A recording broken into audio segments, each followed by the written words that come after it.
Yes, good evening everyone. Class को start करते हैं। एंड कौन सा चैप्टर चल रहा है क्लास में? Marginal costing.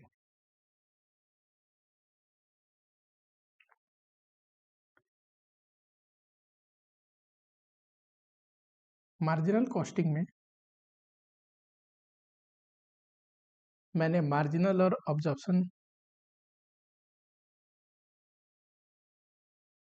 ऑब्जर्प्शन कॉस्टिंग का थोड़ा सा डिफरेंस आपको बताया था एंड मीनिंग।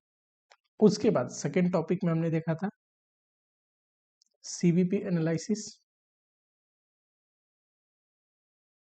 मैंने बोला था प्रैक्टिकल के लिए 4 टॉपिक में चैप्टर को डिवाइड करते हैं। थर्ड टॉपिक जो था short term decision making,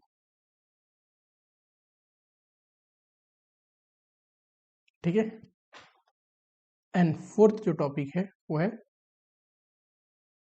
profit calculation under marginal and absorption costing.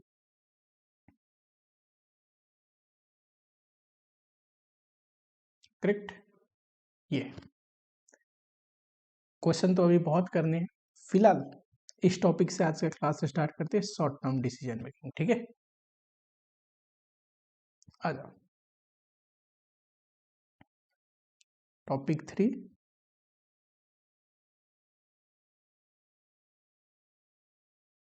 अगर हम बात करें डिसीजन मेकिंग की तो पता है डिसीजन 2 टाइप के हो सकते हैं। एक लॉन्ग टर्म डिसीजन जिसको स्ट्रेटेजिक डिसीजन भी बोलते हैं,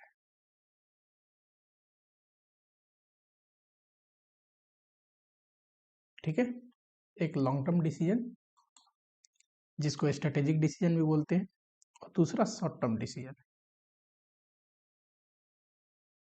लॉन्ग टर्म डिसीजन का मतलब वो डिसीजन जो टॉप लेवल मैनेजमेंट लेते हैं, ठीक है। एंड लॉन्ग टर्म डिसीजन का जो इम्पैक्ट होता है ना, वो लंबे समय के लिए होता है। ये डिसीजन सम टाइम ही लिया जाता है, कभी कभार ऐसा पूरी लाइफ टाइम में कंपनी लॉन्ग टर्म डिसीजन जैसे होते हैं। फॉर एग्जांपल एक्विजिशन का डिसीजन, किसी को एक्वायर करे कि नहीं करे। मर्जर का डिसीजन,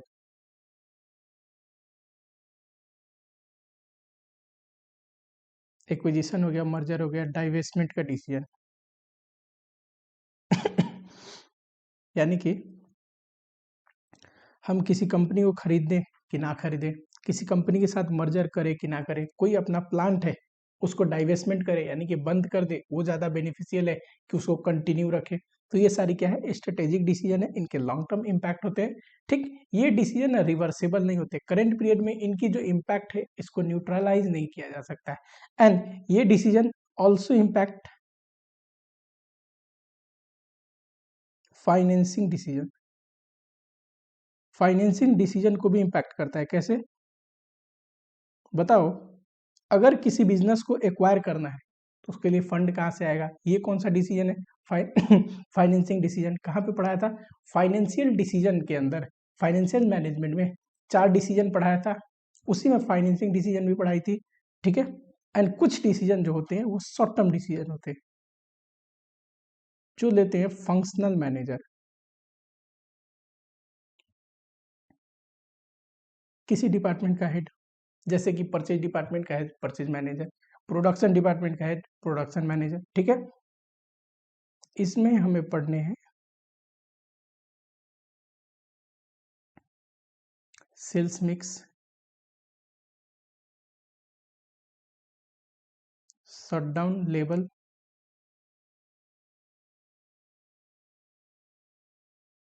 कॉस्ट इन डिफरेंस,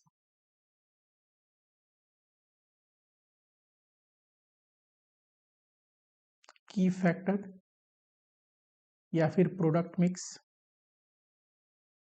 या फिर इसी को बोलेंगे लिमिटिंग फैक्टर।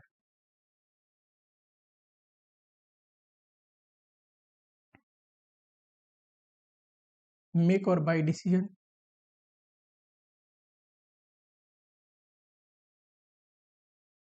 करेक्ट।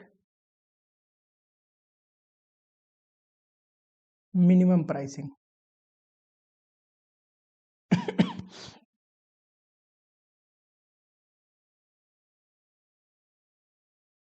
और एक छोटा सा कंसेप्ट है अपॉर्चुनिटी कॉस्ट का, डिसीजन मेकिंग में काम आता है, ये भी देखेंगे।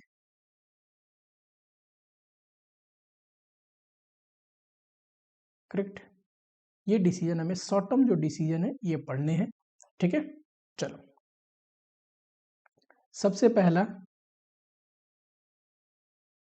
सेल्स मिक्स, ये मैंने कल पढ़ाया था, एक क्वेश्चन भी कराया था।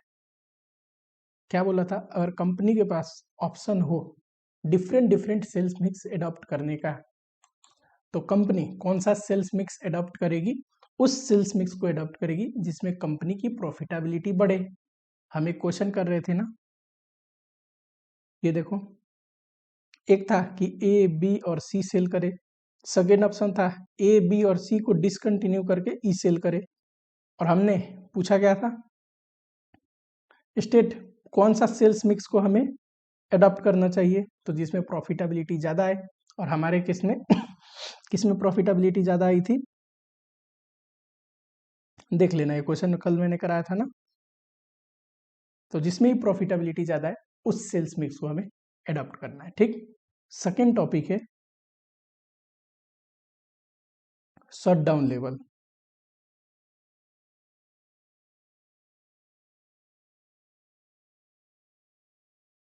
चलिए, सेकेंड टॉपिक क्या है, शट डाउन लेवल। अब देखो शट डाउन लेवल में ना, शट डाउन पॉइंट में दो चीजें होती हैं, एक तो शट डाउन लेवल और दूसरा प्रॉफिट और loss due to shut down.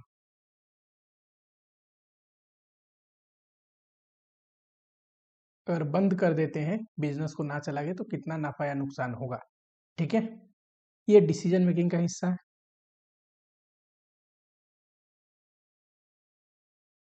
देखो, ये अपने को नहीं पढ़ना, ये सीए फाइनल में हमें पढ़ना है सिर्फ शट डाउन लेवल। बहुत सारे बिजनेस ना सीजनल नेचर के होते हैं, जहाँ पे सीजन में तो बहुत सेल होता है ना, डिमांड होती है प्रोडक्ट की, पर ऑफ सीजन में ध्यान से देखोगे तो क्या होता है, डिमांड नहीं होता। फॉर एग्जाम्पल, अभी सर्दियाँ चल रही हैं, है ना उलन क्लोथ की डिमांड है, पर क्या गर्मी में उलन क्लोथ की प्रोडक्शन एंड डिमांड इतनी होती होगी, नहीं। ऑब्वियसली गर्मियों में उलन क्लोथ की डिमांड कैसे होगी, तो जहां पे भी ऐसी अवस्था है ना जहां डिमांड कम हो गया है, हम कम बना के बेच पा रहे हैं, तो वहां पे एक डिसीजन आता है कि क्या बनाना कंटिन्यू रखना सही रहेगा कि शट डाउन कर दे, ठीक। अगर शट डाउन करते हैं, शट डाउन करते हैं तो एक चीज होगा, there will be reduction in fix cost, fix cost घटेगा, है ना। बिजनेस बंद कर दिया तो हो सकता है बहुत सारे एम्प्लॉय है उनको निकाल देंगे, फैक्ट्री वगैरह है, मान लो फैक्ट्री रेंट पे है, उसको टेम्प्रोरी रेंट से हटा सकते हैं, तो बहुत सारे फिक्स कॉस्ट के खर्चे बच जाएंगे, ठीक। मान लो फिक्स कॉस्ट है 1 लाख, शट डाउन करने के बाद ये घट के हो जाएगा 20,000। तो ये जितना घट रहा है ना फिक्स कॉस्ट, इसको बोलते हैं अवॉइडेबल फिक्स कॉस्ट, 80,000।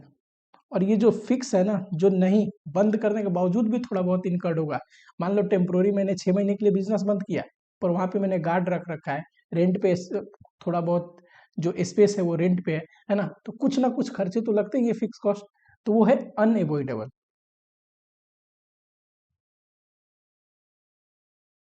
ठीक। तो टोटल फिक्स कॉस्ट में से वो फिक्स कॉस्ट जो बंद करने की वजह से घट जाएगा वो एवॉइडेबल है उसको अवॉइड कर सकते हैं बंद करके, बंद कर देंगे नहीं इनकट होगा, ठीक। तो बंद करने की वजह से एवॉइडेबल फिक्स कॉस्ट घटता है, करेक्ट। एंड शटडाउन लेवल होगा तो कितना यूनिट होना चाहिए प्रोडक्शन और सेल, कि हमें पता चल जाए कि बंद करना है कि चलाना है, तो इसका फॉर्मूला है avoidable fixed cost minus extra cost, यहाँ लिख लो at time of opening, divide by, अगर यूनिट में निकालना है तो कंट्रीब्यूशन पर यूनिट, और रुपीज में सेल्स को निकालना है तो पीबी रेशियो। ठीक है, चलिए। एवॉइडेबल फिक्स कॉस्ट का मतलब कितना फिक्स कॉस्ट घट जाएगा बंद करने की वजह से, वो है एवॉइडेबल। Reduction in fix cost,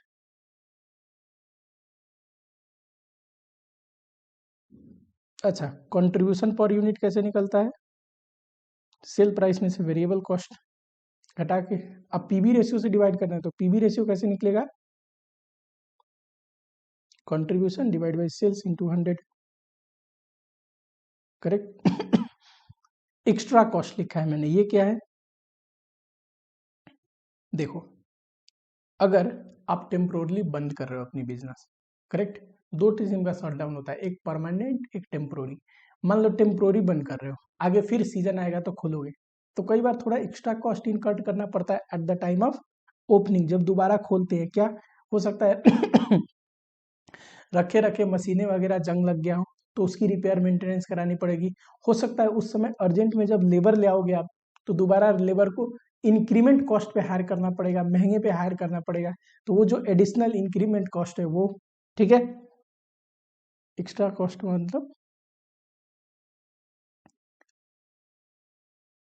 repair and maintenance हो गई, है ना। जब रीओपन करेंगे तो हो सकता है मशीन बंद पड़े पड़े उसको एक बार रिपेयर कराना पड़े,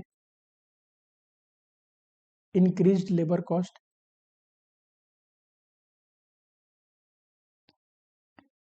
etc। डिसीजन देखिए, अगर शटडाउन लेवल आया जो भी, मान लो ये 10,000 आया यूनिट, उससे अगर हम कम बना के बेचेंगे तो शट डाउन कर देंगे, अगर उससे कम बना के बेच पाए तो शट डाउन करेंगे, और उससे ज़्यादा अगर प्रोडक्शन करके सेल कर सकते हैं तो कंटिन्यू रखेंगे, ठीक। और कंटिन्यू रखने पे कितना एडिशनल कमाई होगा, या शट डाउन रखने पे लॉस हो रहा है कि कंटिन्यू रखने पे लॉस हो रहा है, ये जो प्रॉफिट और लॉस वाला पोर्शन है ना, ये हमें नहीं पढ़ना, हमें क्या पढ़ना, सिर्फ ये शट डाउन लेवल बताइए। ठीक है, एंड कंपनी अगर शट डाउन लेवल से कम बना के बेच रही है तो भैया मत बनाओ, फिलहाल बंद कर दो, ज्यादा बना के बेच रही है तो बनाओ, ठीक। और जब भी फ्यूचर में आपको लगे कि आपका production and sales shut down level से ज्यादा होने वाली है तो फिर खोल लेना, और क्या।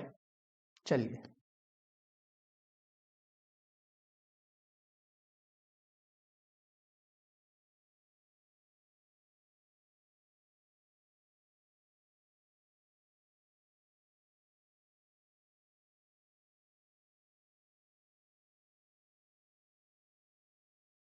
चलो ये रहा शट डाउन पॉइंट का क्वेश्चन, आ जाओ फटाफट से, ठीक है। क्या कहता है, mister x has investment of 2 lakh in his business, investment कितना है मिस्टर एक्स ने किया हुआ, 2 lakh, he want 15% return on his money, उसको कितना प्रॉफिट चाहिए, 15% अपने इन्वेस्टमेंट पे, 30,000। From analysis of return recent cost figure he find that variable cost of operating is 60% of sale, variable cost ratio 60% है, तो पीबी रेशियो कितना हो जाएगा, वेरिएबल कॉस्ट अगर 60 है तो पीबी है 40%, his fix cost is 80,000, fix cost बताइए 80,000, compute sales volume must be obtain to break even, भाई साहब क्या पूछ दिया इसने, ब्रेक इवन सेल्स, करेक्ट।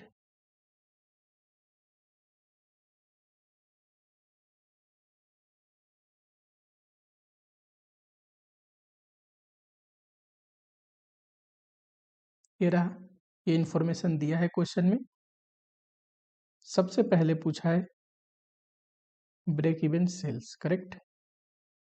हमें पता है बीपी सेल्स का fix cost divide by PV ratio, तो इससे रुपीज में आएगा sales. Fix cost 80,000, PV ratio 40%,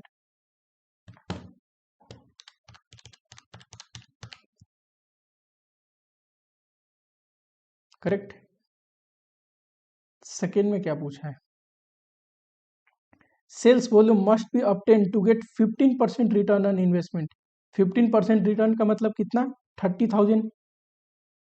तो डिजायर सेल्स कितना होगा, अगर 30,000 प्रॉफिट कमाना है तो डिजायर सेल्स का फॉर्मूला है profit plus fix cost divide by PV ratio.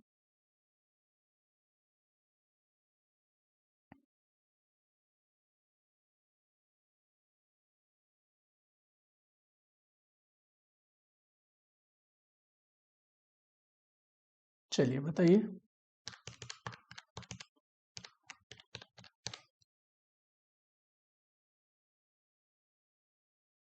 ठीक है। थर्ड देखो थर्ड में कहता है mister x estimate that even if he close the door of his business, अगर वो बिजनेस बंद भी कर दे, ही वुड इनकर 25,000 एक्सपेंस। यहाँ देखो हमारा कितना है फिक्स कॉस्ट 80,000, कह रहा अगर हम बंद भी कर देना तो 25,000 होगा ही होगा, तो ये 25,000 अनएवॉइडेबल है, ठीक। तो बचा हुआ अगर फिक्स कॉस्ट 80,000 है जिसमें से 25,000 अनएवॉइडेबल फिक्स कॉस्ट है, तो बचा हुआ 55,000 क्या है, एवॉइडेबल फिक्स कॉस्ट। ये तो अवॉइड किया जा सकता है, घट जाएगा इतने से फिक्स कॉस्ट अगर बंद कर दे तो, ठीक। पूछा क्या है, at what sales would he be better off by locking the business. बताइए कौन सा सेल है जहां पे इसको बिजनेस बंद करना बेहतर होगा, शट डाउन लेवल पूछ रहा है।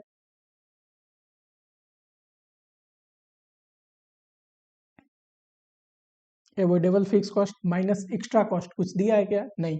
Divide by contribution per unit और पीवी रेशियो, हमारे केस में पीवी रेशियो पता है, इससे करेंगे तो रुपीज में आंसर आएगा।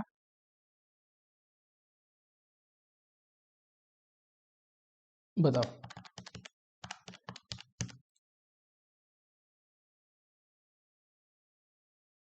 कहने का मतलब अगर शट डाउन पॉइंट कितना है 1,37,500, इससे कम अगर हम सेल करते हैं ना तो हमें शट डाउन कर देनी चाहिए,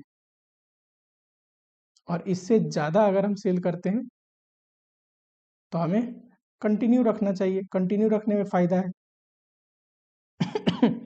ठीक। चलिए डिसीजन में यही लिख देना, क्या लिखोगे कि if the sales of mister X is less than 137,500, better क्या करना चाहिए, लॉक ऑफ कर देनी चाहिए। चलो शटडाउन लेवल समझ में आया, वेरी इजी। क्या है formula, avoidable fixed cost minus extra cost divide by PV ratio या फिर कंट्रीब्यूशन पर यूनिट, ठीक। चलो अगला है third, cost in difference.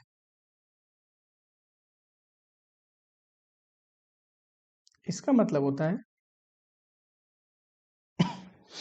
Cost in difference level का मतलब होता है ऐसा लेवल जहां पे दो प्रोडक्शन मेथड से टोटल कॉस्ट सेम ही आ रहा है। It is a level of production at which total cost from two production method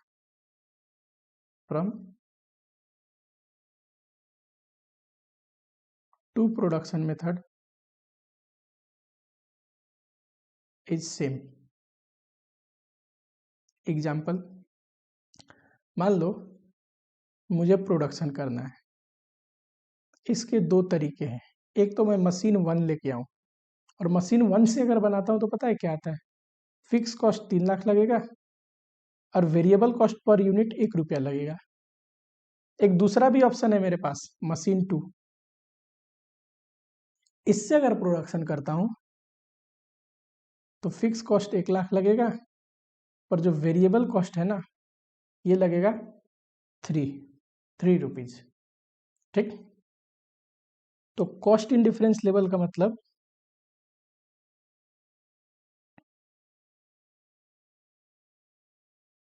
cost in difference level का फॉर्मूला होता है change in fix cost divide by change in variable cost per unit. लिख लेना in absolute term. ठीक है, change in fix cost में कितना change आ रहा है? 3 लाख में से 1 लाख, देखो कितना का डिफरेंस है, 2 लाख। वेरिएबल कॉस्ट में कितना चेंज आ रहा है? 1 और 3 के बीच में डिफरेंस कितना है? 2 का। आप ये मत बोलना कि सर 3 में से 1 घटाया आपने तो 2 लाख आएगा, करेक्ट। 1 में से 3 घटाएंगे तो -2 आएगा। -2 नहीं लेना है, एब्सोल्यूट टर्म में लेना है, पॉजिटिव लेना है, बस डिफरेंस को लेना है, करेक्ट। 1 लाख यूनिट आया। अब देखो मैं क्या कह रहा हूं, ये ऐसा लेवल है यूनिट जहां पे दोनों मेथड से टोटल कॉस्ट सेम आएगा, है ना। एट 1 लाख देखो मेथड 1 से कितना खर्चा आएगा 1 लाख बनाए तो, मशीन 1 से मशीन 1 क्या है? Fix cost 3 lakh, variable cost 1 lakh, total cost fix cost 3 lakh तो लगेगा ही लगेगा, variable cost 1 lakh per unit. And machine 2 से अगर बनाओ तो total cost fix cost 2 lakh and variable cost कितना है? 3, सॉरी फिक्स कॉस्ट 1 लाख है ना, fix cost 1 lakh and variable cost 3 per unit. तो यानी कि 1 लाख ऐसा यूनिट है, चाहे मशीन 1 से बनाइए या 2 से बनाइए, टोटल कॉस्ट सेम ही आना है, करेक्ट। अब लिखिए डिसीजन, ये तो लेवल निकाल दिया। जहां पे भी कॉस्ट इन डिफरेंस लेवल आता है ना, उस लेवल के लिए पता है, उससे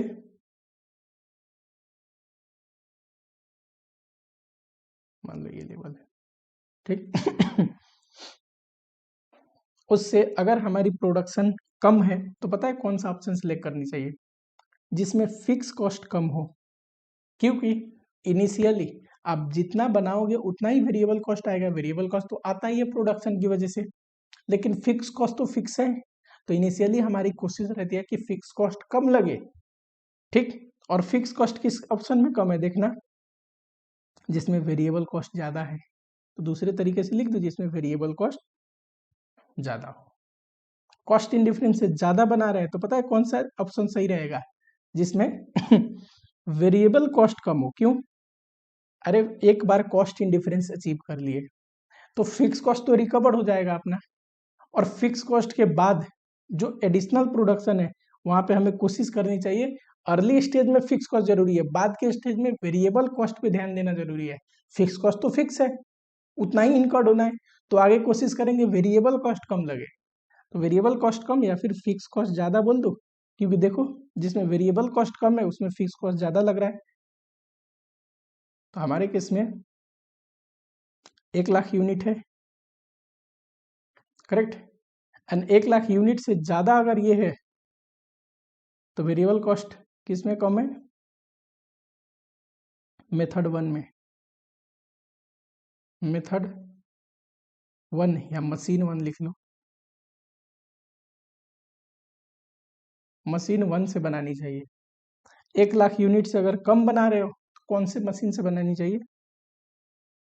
मशीन 2 से, क्योंकि उसी में फिक्स कॉस्ट कम है और वेरिएबल कॉस्ट ज्यादा है, ठीक है। चलो क्वेश्चन देखे जरा।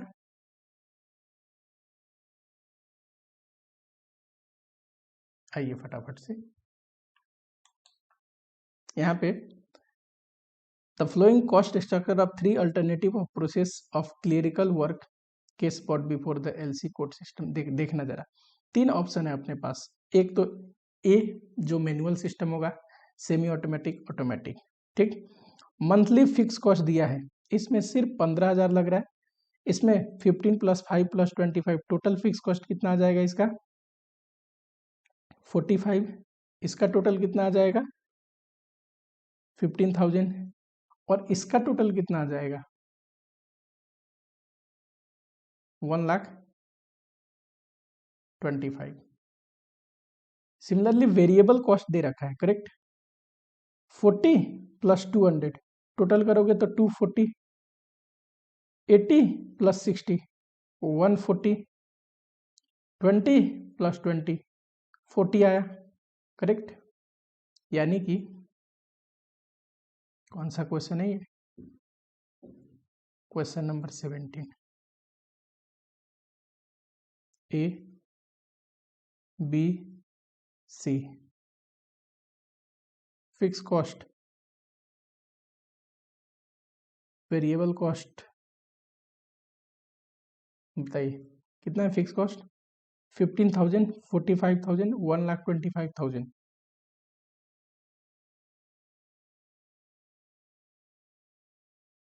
वेरिएबल कॉस्ट कितना है 220 140 40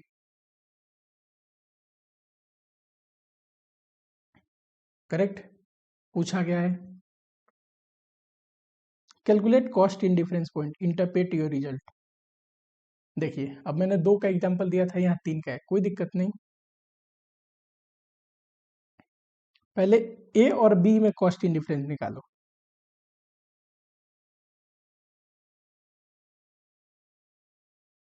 कॉस्ट इन डिफरेंस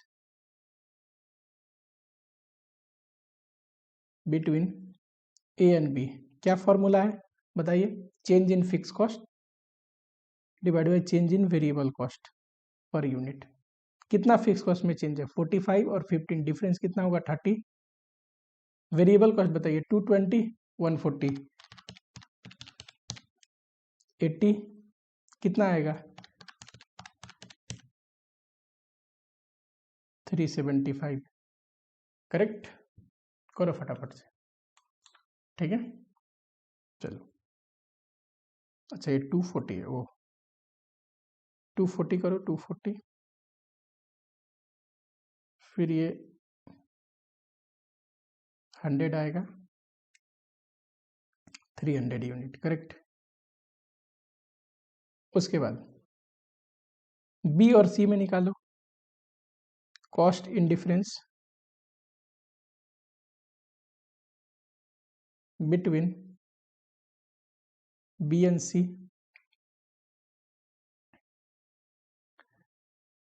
बी और सी में बताइए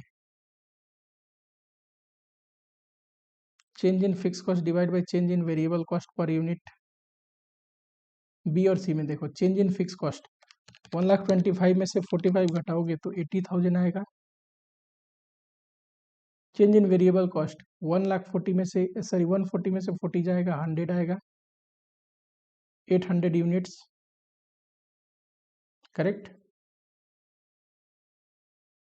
सी लिखो अब ए और बी का हो गया बी और सी का हो गया अब ए एंड सी का निकालो कॉस्ट इन डिफरेंस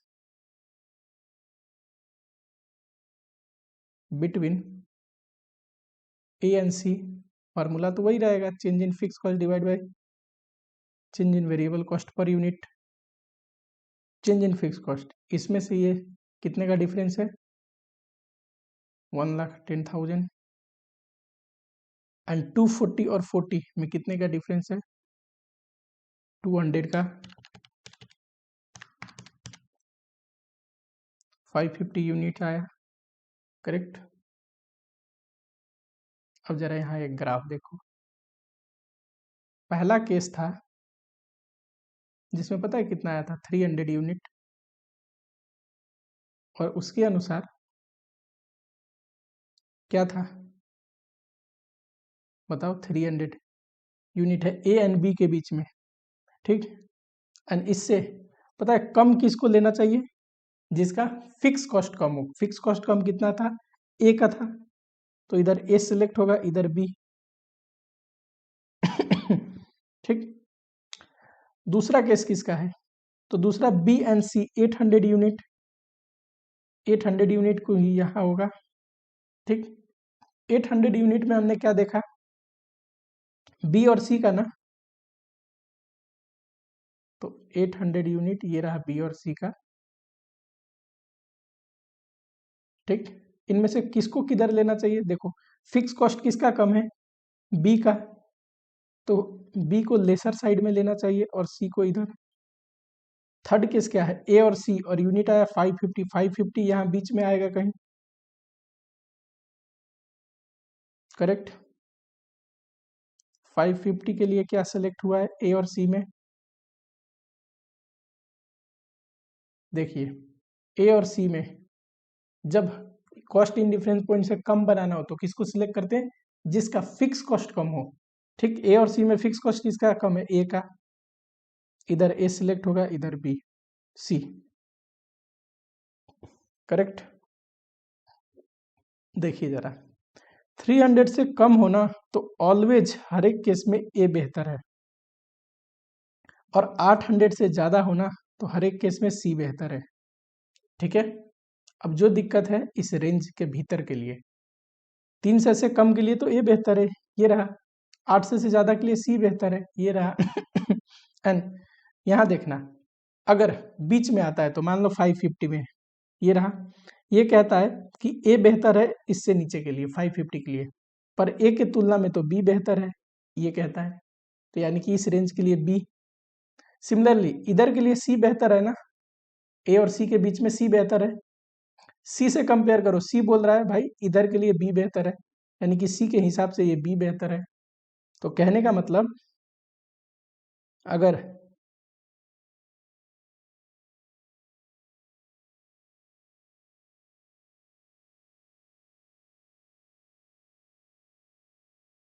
केस ये 300 या उससे कम हो तो ए लगाएंगे, अगर केसेज क्या हो, लेस देन इक्वल टू 300 तो ए इज बेहतर। अच्छा, more than equal to 300 but less than equal to 800 तो बी बेहतर है, ठीक है। And cases more than equal to 800 तो सी इज बेटर, ठीक है। यही बस आपको देना था कि भाई साहब 300 या उससे कम है तो ए से बना लीजिए, 800 या उससे ज्यादा है तो सी से बना लीजिए, इनके बीच में है तो बी से बना लीजिए, ठीक। एग्जैक्ट 300 है तो ए अभी दोनों बराबर है, किसी से भी बनाओ कॉस्ट वही आएगा। एग्जैक्ट अगर ये 800 है तो बी और सी दोनों से बराबर कॉस्ट आएगा, और इसके बीच में तो बी है ही। बीच में बी कैसे, तो मैंने आपको एग्जांपल में बताया, ए और सी में देखो इधर के लिए ए बेहतर है ना, पर ए से तुलना करोगे तो ये कहता है इधर बी बेहतर है, तो ये तो बी का रीजन हो गया। सिमिलरली इस रीज में सी बेहतर है थर्ड मेथड से, पर अगर सी से कंपेयर करोगे तो ये कहता है इस रेंज के लिए बी बेहतर है, तो इस रेंज के लिए बी बेहतर हो गया, तो कंप्लीटली बीच में बी है। एट अ प्रेजेंट हमारा कितना है 600 case, it is expected to go 850, अगर 850 हो जाएगा तो कौन से मेथड बनिया रहेगा, अगर मोर देन 800 है तो C, if cases go up to 850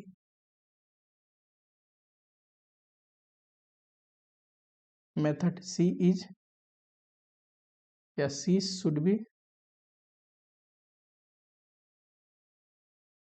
selected, ठीक। 800 से ज्यादा के लिए सी बेहतर है, कह रहा है 850 तो सी हमें सिलेक्ट करनी चाहिए। चलो ये क्वेश्चन देखो, बढ़िया क्वेश्चन है, आया हुआ भी बहुत समय हो गया, बाई चांस आ गया तो इंपॉर्टेंट मार्क कर लो। गौर से देखोगे तो मैंने अभी तक sales mix, shutdown level, cost in difference level पढ़ा दिया है, ठीक है।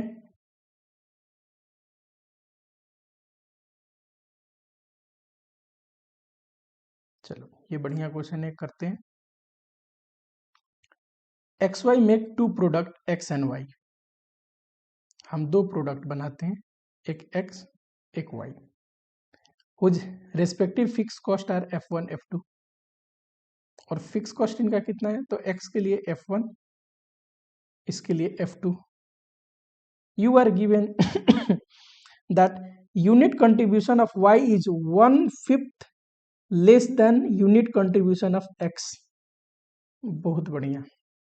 कह रहा है यूनिट कंट्रीब्यूशन, चलो ये सॉल्यूशन बनाते टाइम करा दूंगा, देखते हैं, ठीक, या फिर कर लो. मान लो यूनिट कंट्रीब्यूशन अगर x का मैं c मानता हूं, लेट किया मैंने यूनिट कंट्रीब्यूशन x का c, तो y का पता है क्या, 1/5 लेस देन x, तो y का हो जाएगा 1/5 लेस देन x, यानी कि 1 minus 1/5 of unit contribution of x, जो कि है ये 4/5 ऑफ c.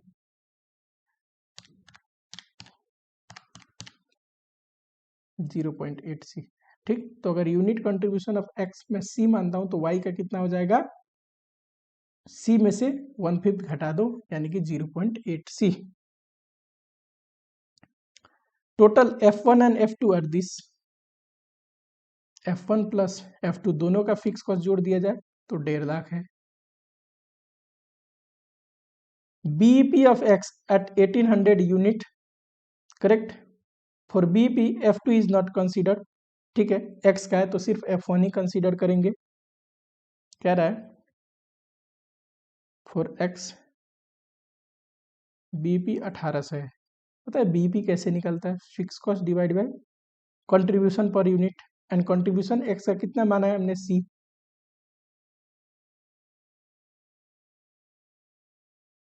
किया जाएगा, ठीक है, ये एक क्वेश्चन. चलो, अच्छा, x का फिक्स कॉस्ट को F1 दे रखा है ना, तो आप F1 लिख लो. अब क्या कहता है, and 300 unit is in difference point between x and y, that is x and y make equal profit at 300 unit. कह रहा है 300 यूनिट 3000 यूनिट ऐसा यूनिट है जहां पे x और y का प्रॉफिट सेम है. प्रॉफिट कैसे निकलता है, फिक्स कॉस्ट में से, सॉरी कंट्रीब्यूशन में से फिक्स कॉस्ट घटा दोगे तो प्रॉफिट आ जाएगा, करेक्ट.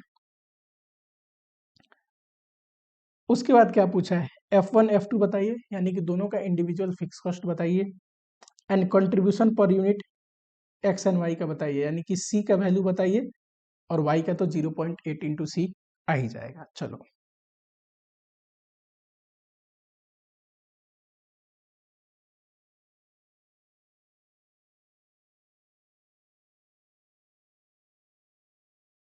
ये दिया हुआ है अपने को.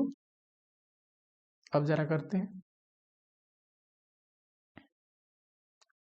फेयरली सॉल्यूशन में करा देता हूं. F1 प्लस F2 इतना है, तो F2 कितना हो जाएगा, 1,50,000 माइनस F1, करेक्ट. ये एक इक्वेशन, ठीक है. ये वर्किंग नोट चल रहा है अभी. सेकंड देखो, हमें पता है फॉर x BEP 3000 यूनिट है, सॉरी 1800 यूनिट है.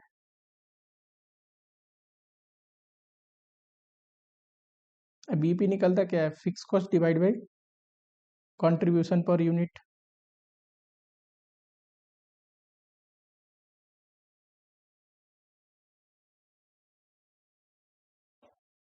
ठीक है, इक्वेशन 2.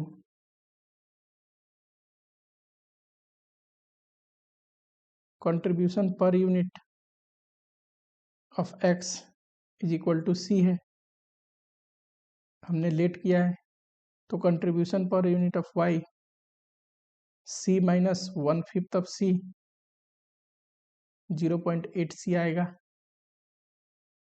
गिवन हमें पता है एट 3000 यूनिट, 3000 यूनिट पे दोनों का प्रॉफिट सेम है। Profit of X is equal to profit of Y, और प्रॉफिट निकलता कैसे, contribution of X minus fix cost of F, F ये रहा, contribution of Y minus fix cost of Y जो कि F2 है। कंट्रीब्यूशन कैसे निकलेगा एक्स का, 3000 यूनिट इंटू सी, कंट्रीब्यूशन पर यूनिट यही लेट किया है ना, माइनस F1, जरा देखिए F1 का वैल्यू क्या है 1800 सी,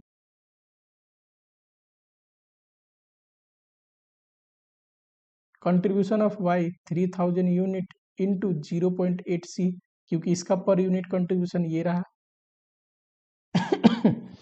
माइनस F2, F2 का वैल्यू क्या है देखो इक्वेशन 2 में, इक्वेशन 1 में F2 क्या है 1,50,000 minus F1, minus F1 correct, और F1 कितना है ये देखो, F1 का वैल्यू है 1800 सी। इसको सोल्व करो, 3000 C minus 1800 C is equal to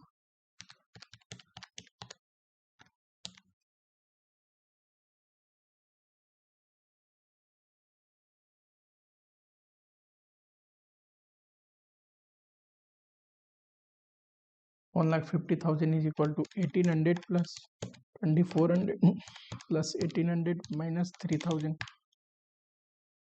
3000 C,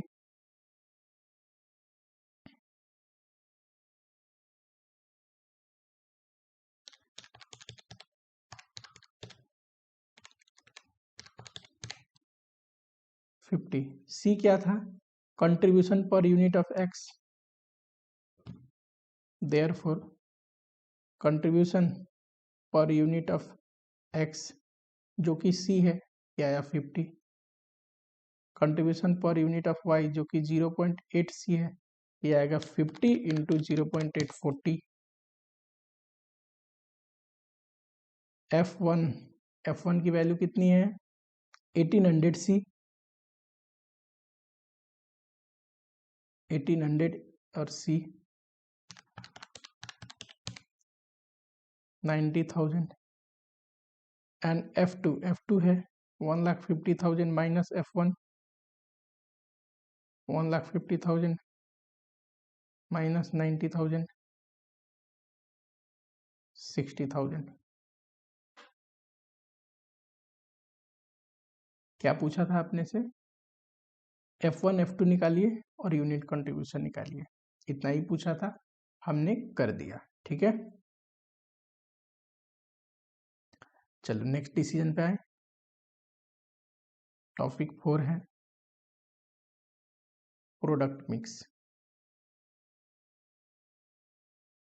या फिर लिमिटिंग फैक्टर, या फिर की factor.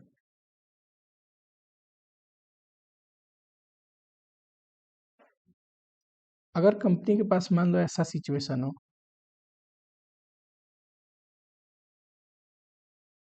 Company can produce 2 or more product, company 2 या 2 से ज्यादा प्रोडक्ट प्रोड्यूस कर सकता है, but 1 or more resource is limited. हम 2 या 2 से ज्यादा प्रोडक्ट बना तो सकते हैं, बना के बेच सकते हैं, पर क्वेश्चन में दे दे कोई एक रिसोर्स या एक से ज्यादा रिसोर्स लिमिटेड है। फॉर एग्जांपल की फैक्टर मतलब जो लिमिटेड रिसोर्स है उसको बोलते हैं। फॉर एग्जांपल हम ए और बी 10-10 हजार क्वांटिटी बना के तो बेच सकते हैं, पर हमारे पास जितना रॉ मटेरियल ही नहीं है। हमारे पास जितना रॉ मटेरियल है उतने में ए और बी पूरा नहीं बन सकता, है ना। तो रॉ मटेरियल क्या हो गया, की फैक्टर हो गया, लिमिटिंग फैक्टर हो गया, हमारा लिमिटेशन हो गया। हम पूरा जितना बना के बेच सकते वो नहीं बेच सकते, क्यों? क्योंकि हमारे पास रिसोर्सेज लिमिटेड है। उसमें अगर ए पूरा बनाएंगे तो बी नहीं बन पाएगा, बी पूरा बनाएंगे तो ए में से नहीं बन पाएगा, ठीक है। सिचुएशन देखेंगे क्वेश्चन में कितना वेराइटी आपको दे सकता है, पर की फैक्टर का मतलब लिमिटेड रिसोर्सेज जो है उसको बोलते हैं की फैक्टर, ठीक। ये मटेरियल भी हो सकता है, कई बार मटेरियल होता है लेबर बस 10 घंटे काम करने जितने हैं, तो लेबर आवर्स भी हो सकता है। कई बार लेबर भी होते हैं जो हमारे पास मशीन है ना, उसकी कैपेसिटी कम है, सिर्फ 6 घंटे 6 आवर 6000 आवर्स मशीन चल सकता है। अब उसमें पूरा ए और पूरा बी तो नहीं बना सकते, तो हमको डिसीजन लेना पड़ेगा कि ए कितना बनाऊं या बी कितना बनाऊं, ठीक। तो मशीन आवर भी हो सकता है। दो टाइप का डिसीजन पूछ सकता है। अच्छा, एक और बात याद रखिएगा, जो ये लिमिटेड रिसोर्सेज है ना, जो मैं बोल रहा हूँ लिमिटेड फैक्टर, ये 1 भी हो सकता है, मोर देन 1 भी हो सकता है। कि अपने पास डायरेक्ट मटेरियल भी ज़्यादा नहीं है और मशीन आवर भी ज़्यादा नहीं है ना, तो ये मोर देन 1 हो गया। आपके लेवल में सिर्फ 1 की फैक्टर का आएगा, ठीक। ज़्यादातर क्वेश्चन 1 की फैक्टर का आएगा। मोर देन 1 की फैक्टर अगर है तो ये सीए फाइनल में आपको पढ़ना है, ठीक है। वैरायटी बहुत है, जितना आपके सिलेबस में रिलेवेंट है मैं कोशिश करता हूँ उसी को इन डेप्थ पढ़ाऊँ। पढ़ाने को तो क्या, यहाँ पे सीए का सिलेबस पूरा ही मर्ज करके इंसान पढ़ा दे, लेंदी बना दे, पर वो मेरा मकसद नहीं है। मैं चाहता हूँ चीज़ें आपको डेप्थ में भी पता हो और जितनी ज़रूरत है आपके लेवल पे उतना पता हो, ठीक है। चलिए, दो टाइप के क्वेश्चन पूछ सकते हैं डिसीजन। एक तो मान लो कंपनी दो प्रोडक्ट बना रही है ना, ए एंड बी, जैसे मैंने एग्जांपल में लिया कि हम दो चीज बना के बेच सकते हैं, ए भी और बी भी, और हमारे पास रिसोर्सेज लिमिटेड है। तो दो टाइप के क्वेश्चन होते हैं। कंपनी कैन प्रोड्यूस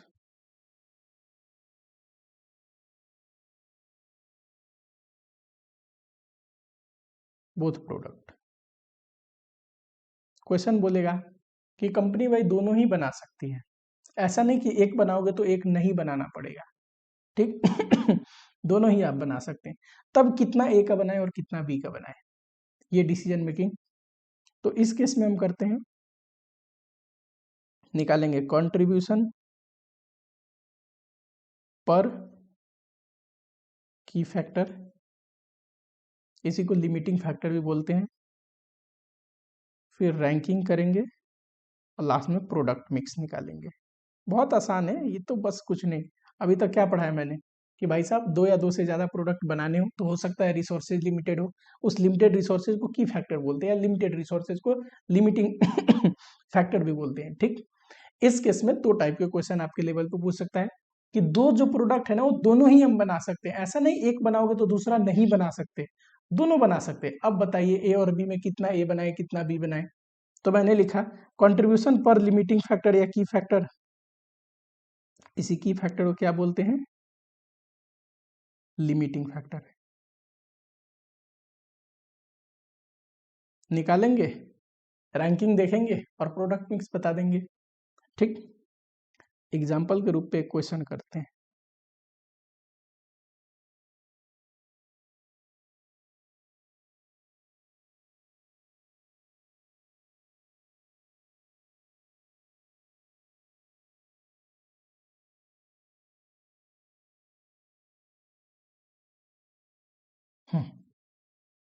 चलिए, ABC limited produces and sell two product X and Y. हम क्या बनाते हैं, एक्स भी बनाते हैं और वाई भी। This product the product is highly demanded in the market, और प्रोडक्ट की डिमांड है मार्केट में, ठीक। फ्लोइंग इन्फॉर्मेशन इज गिवन, ये रहा।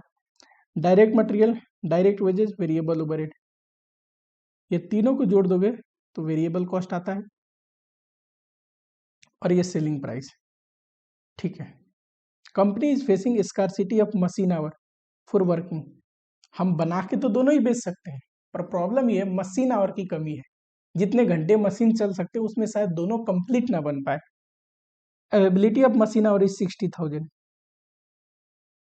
टोटल अपने पास मशीन आवर जो है ना वो 60,000 है, 60,000 घंटे बस मशीन चल सकता है। At present monthly demand of X is this much, Y is this much, और डिमांड जो है ना एक्स का 8,000 है, वाई का 6,000 है, ठीक है। ये लिखा है fix expense of the company this much per month. पूछा क्या है, डिटरमाइन प्रोडक्ट मिक्स, बताइए प्रोडक्ट मिक्स बताइए that generate maximum profit to the company in the situation and calculate profit, ठीक है, कोई दिक्कत नहीं। इसमें कंपनी क्या दोनों बना सकती है, ऐसा तो नहीं बोला कि एक्स बनाओगे तो वाई नहीं और वाई बनाओगे तो एक्स नहीं बनाना होगा, ऐसा नहीं बोला। सिर्फ बोला बताइए अप्रोप्रिएट प्रोडक्ट मिक्स, कितना एक्स का बनाए और कितना वाई का बनाए, ठीक। चलो अच्छा, कितने घंटे लगते हैं एक यूनिट बनाने में, देखना।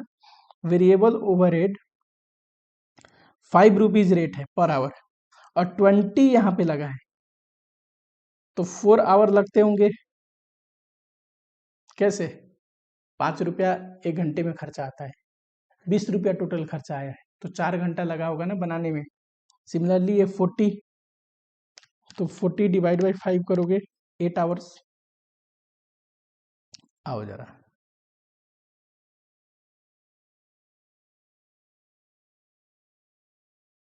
ये रहा एक्स, ये रहा वाई।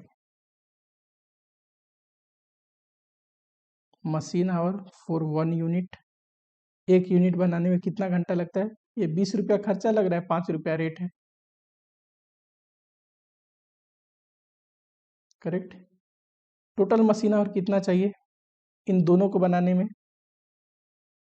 देखिए सर, एक्स हम बना सकते हैं और बेच सकते हैं कितना, 8,000, और वाई 6,000।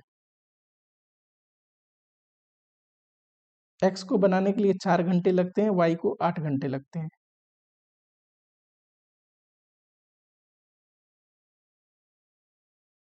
तो चाहिए तो 80 आवर्स मशीन आवर्स, लेकिन है कितना, सिर्फ 60 आवर्स। हमें चाहिए 80 आवर्स, पर मशीन आवर है कितना, 60 आवर। तो मशीन आवर क्या हो गया, लिमिटिंग फैक्टर, की factor. Therefore machine our is की फैक्टर बोलो या लिमिटिंग फैक्टर बोलो, ठीक है। चलिए करना कैसे है, निकालना है। देखो, कंट्रीब्यूशन पर की फैक्टर, यानी कि कंट्रीब्यूशन पर, हमारे केस में मशीन आवर है ना, पर मशीन आवर, तो निकालेंगे contribution per machine hour X Y. Contribution कैसे निकलता है, सेल प्राइस में से वेरिएबल कॉस्ट घटा के। सेल प्राइस देखिए 300, 450, वेरिएबल कॉस्ट में direct material, direct wages, variable overhead तीनों घटेगा तो वेरिएबल कॉस्ट आएगा 140, 60, 20। बी के केस में कितना है variable cost,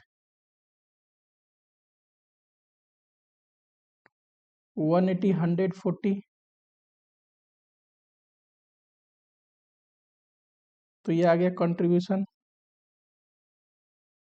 per unit.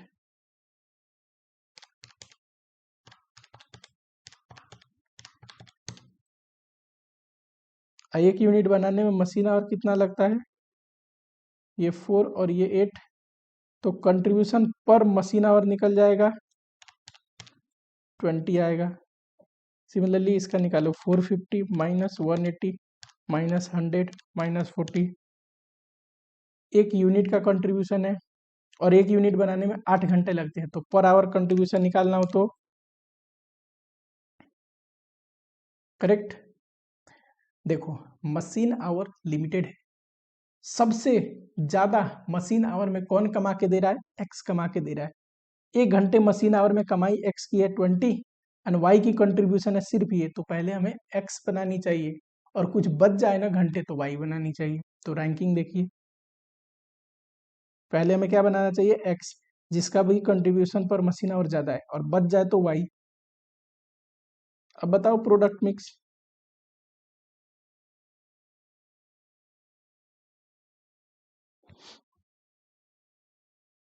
X बनानी चाहिए पहले, पर यूनिट मशीन आवर कितना लगता है इसको बनाने में? पहले एक्स बनानी चाहिए, है ना? ध्यान से देखना, एक्स 8,000 हम बना के बेच सकते हैं, पर आवर 4 घंटे चाहिए, तो टोटल एक्स एक्स बनाने में 32 आवर्स यूज हो जाएंगे। अब हमारे पास घंटे टोटल 60 है, जिसमें एक्स बनाने में 32 आवर्स चले गए, तो कितना बचे वाई के लिए? 28 आवर्स। और पता है वाई एक बनाने में 8 घंटे लगता है, तो कितना घंटा, कितना यूनिट बनेगा वाई का? तो वाई का बनेगा सिर्फ 3,500 यूनिट।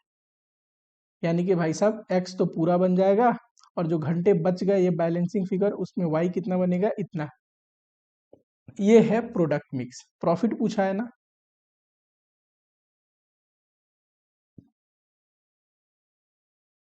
चलो कंट्रीब्यूशन देखिए, एक्स का कितना बना रहा है? X total 8,000, contribution per unit कितना है? 80। वाई कितना बना रहे? 3,500, कंट्रीब्यूशन पर यूनिट कितना है? 130। ये तो कंट्रीब्यूशन आ गया।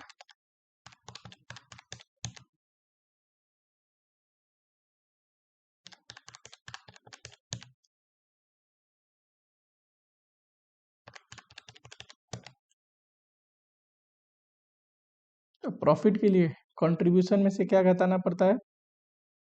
ये टोटल कंट्रीब्यूशन है, फिक्स कॉस्ट, तो प्रॉफिट आ जाएगा। कितना है फिक्स कॉस्ट? 2,25,000।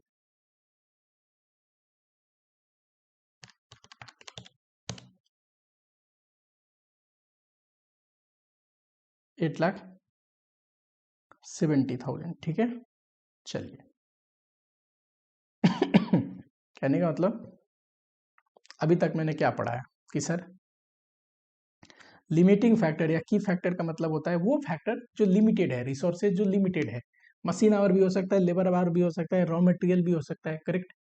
अगर लिमिटेड रिसोर्सेज है तो दो ही केस पूछ सकता है। अगर दो प्रोडक्ट है तो ताकि दोनों बना सकते हैं और बोलेगा बताइए कितना बनाए, है ना? या फिर दोनों में से कोई एक बना सकते हैं, वो केस अभी मैंने पढ़ाया नहीं।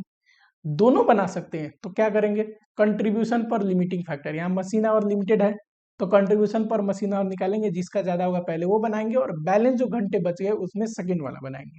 ठीक, और जब आ जाएगा तो उस प्रोडक्ट मिक्स को लिख देंगे कि भैया ये प्रोडक्ट मिक्स, ठीक है। और प्रॉफिट बोले तो कंट्रीब्यूशन में से फिक्स घटा दो। सेकेंड केस देखिए, only any one product, only any one product can be produce. ये था ए एंड बी दोनों बना सकते हैं, तो कितना ए बनाए कितना बी, ये है ए और बी। ताकि ए बनाएंगे या बी बनाएंगे, अब बताओ। अब देखो फिक्स कॉस्ट तो फिक्स है, वो तो उतना ही लगना है, तो कोशिश करेंगे ए और बी में वही बनाए जिससे कंट्रीब्यूशन ज्यादा आ रहा है। बनाना कोई एक है, अब दोनों नहीं बना सकते, ठीक। तो ए और बी में से जिसका भी कंट्रीब्यूशन ज्यादा होगा वो बनाएंगे, क्योंकि फिक्स कॉस्ट तो फिक्स ही रहेगा ना। तो ये कैसे करेंगे decision? Select product that has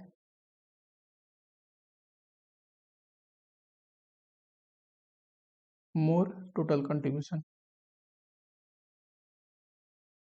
जिसका टोटल कंट्रीब्यूशन ज्यादा हो। एक क्वेश्चन देखते हैं, चलिए आइए जरा,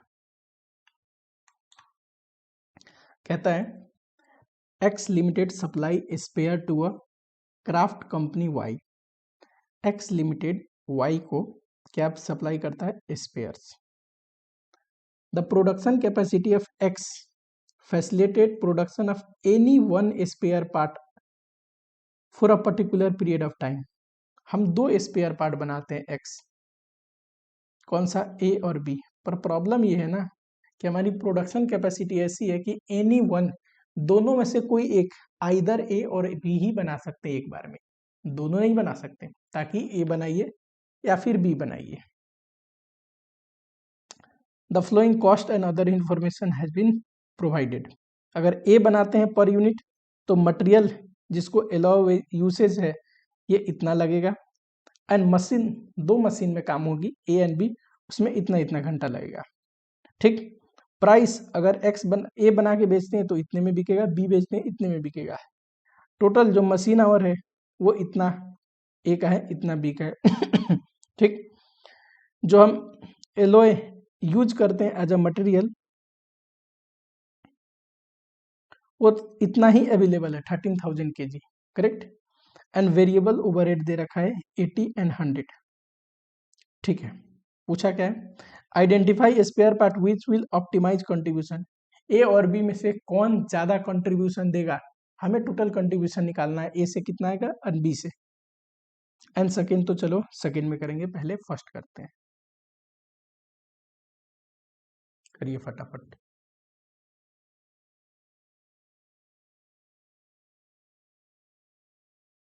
क्वेश्चन नंबर, ये भी आई थिंक आपके बुक का ही क्वेश्चन है।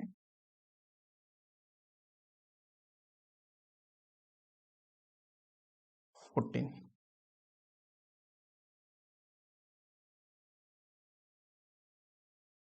देखो 4A, जरा ए के लिए देखना।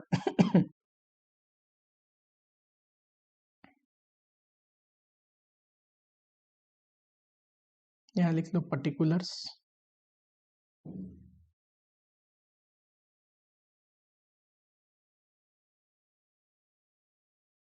देखो सबसे पहले अगर मटेरियल की बात करें तो पता है 13,000 kg अवेलेबल है। करेक्ट। देखो 13,000 kg अवेलेबल है। अगर ए बनाते हैं तो अब ए पे कहानी आ गई।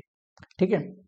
एंड एक बनाने में 1.6 लगेगा, तो कितना आउटपुट बन सकता है मटेरियल से? 13,000 डिवाइड बाई 1.6, 8125। मशीन ए में कितने घंटे हैं? 4,000 घंटे। और ए बनाने के लिए 0.6 आवर लगेगा,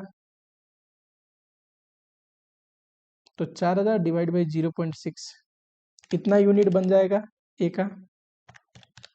मशीन ए को पूरा यूज करे तो ए इतना यूनिट बन सकता है। मशीन बी की बात करें तो उसमें 4,500 आवर्स है।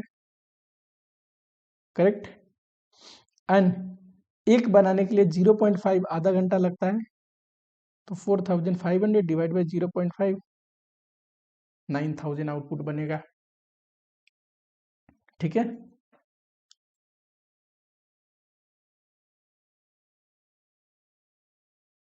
बताओ, ए अगर बनाने गए तो मटेरियल जितना अपने पास है ना उस हिसाब से इतना बन सकता है। मशीन ए में जितना घंटा अपने पास है उस हिसाब से इतना ही आउटपुट बन सकता है। एंड मशीन बी में जितने घंटे उस हिसाब से इतना आउटपुट बन सकता है। तो पता है मैक्सिमम ए कितना बन सकता है? मैक्सिमम एलिजिबल आउटपुट कितना ए बन सकता है? इतना बन सकता है 6,666। ठीक। इससे ज्यादा बनाओगे तो हो सकता है लेबर और ये मशीन तो चल जाए, पर इस मशीन में तो इससे ज्यादा घंटे ही नहीं है, इतना ही घंटा बना सकता है, तो which ever is lower. Correct. अब ए इतना बनेगा तो कंट्रीब्यूशन कैसे निकलेगा?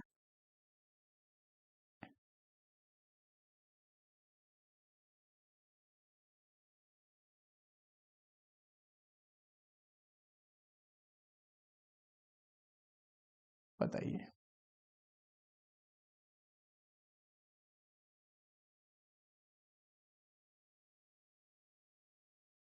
पहले तो पर यूनिट निकालते हैं। कंट्रीब्यूशन का फॉर्मूला है सेलिंग प्राइस, ए का सेल प्राइस कितना है 145 minus variable cost. Variable cost में क्या आएगा, ये सारे आएंगे, एक तो मटेरियल का खर्चा और दूसरा वेरिएबल ओवरहेड का खर्चा, ये रहा। मटेरियल का खर्चा कितना है 12.5 पर केजी। मटेरियल पता है 12.5 पर केजी, और ए के बनाने के लिए इतना लगता है। मशीन ए, मशीन बी, मशीन ए में वेरिएबल ओवरहेड 80 पर आवर लगता है और बी में 100। मशीन ए में पता है कितना घंटा काम होता है 0.6 और मशीन बी में 0.5।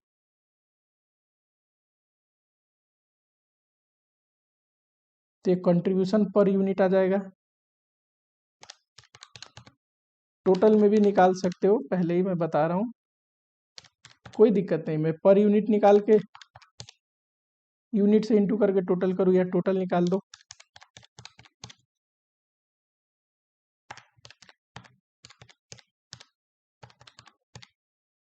ट्वेंटी 27 आ गया। अच्छा, टोटल बन कितना रहा है 6666। तो टोटल कंट्रीब्यूशन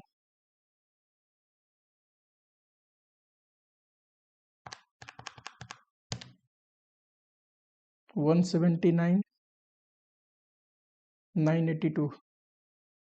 आप में से कुछ बच्चों को ये कंफ्यूजन हो सकता है कि सर इसको आपने राउंड अप क्यों नहीं किया। राउंड अप नहीं करेंगे क्योंकि भले ही एक आधे घंटे स्पेयर बच जाए, पर राउंड अप करोगे तो ज्यादा घंटे आ जाएंगे। तो 4000 से अगर ज्यादा घंटे आ गए राउंड अप की वजह से, तो 4000 से तो ज्यादा घंटे है ही नहीं। तो इसीलिए हमेशा लोअर साइड राउंड अप करेंगे, अपर साइड नहीं। ठीक, अगर बी बनाते तो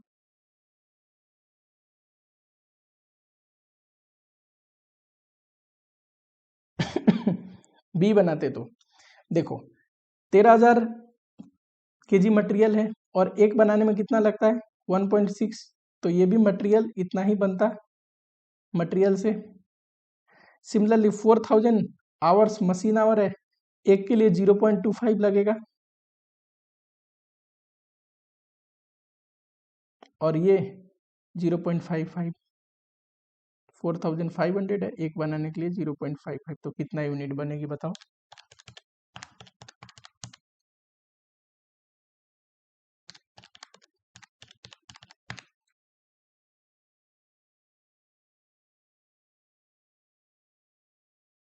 देखो, अगर बी बनाने गए तो मटेरियल से मैक्सिमम इतना बन सकता है, मशीन ए में मैक्सिमम इतना बन सकता है, और मशीन बी में मैक्सिमम इतना बन सकता है। विच एवर इज लोअर क्या है 8125। बी का कंट्रीब्यूशन निकालो, पर यूनिट निकाल लो पहले। सेल प्राइस कितना है 115। अच्छा, मटेरियल देखिए जरा 1.6 लगता है और 12.5 का रेट है, तो 12.5 इंटू 1.6 20। वेरिएबल ओवरहेड 80 का रेट है और 0.25 आवर्स लगते हैं, 80 इंटू 0.25 20। सिमिलरली 100 का रेट है, 0.55 आवर्स लगते हैं, 55 आ जाएगा।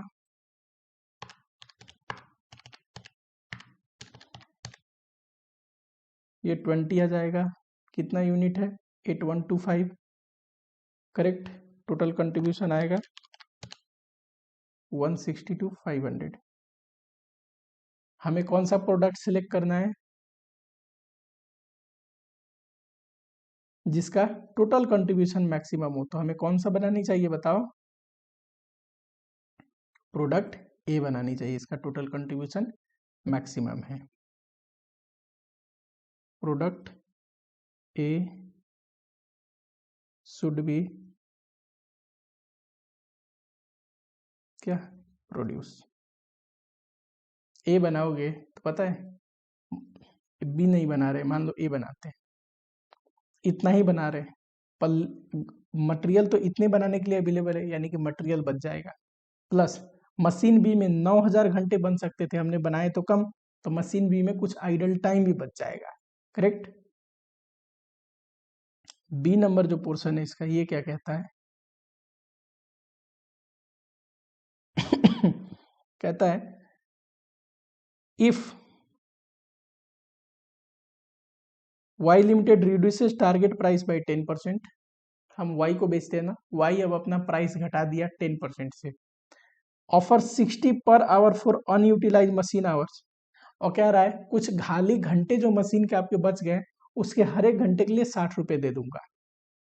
Calculate total contribution from part identified above. A जो बना रहे हैं ना, ए,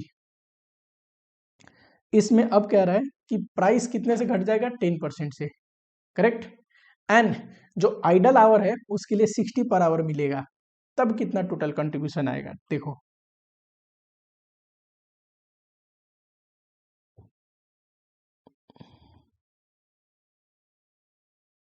रिडक्शन इन सेलिंग प्राइस कितना, 145 का 10%, 14.5, करेक्ट, 14.5। पहले कंट्रीब्यूशन था 27, अब 14.5 से सेल प्राइस गिर रहा है तो कंट्रीब्यूशन भी गिर जाएगा, तो रिवाइज कंट्रीब्यूशन कितना आएगा सर, 27 था, 14.5 गिर जाएगा, बना कितना रहे, इतना unit.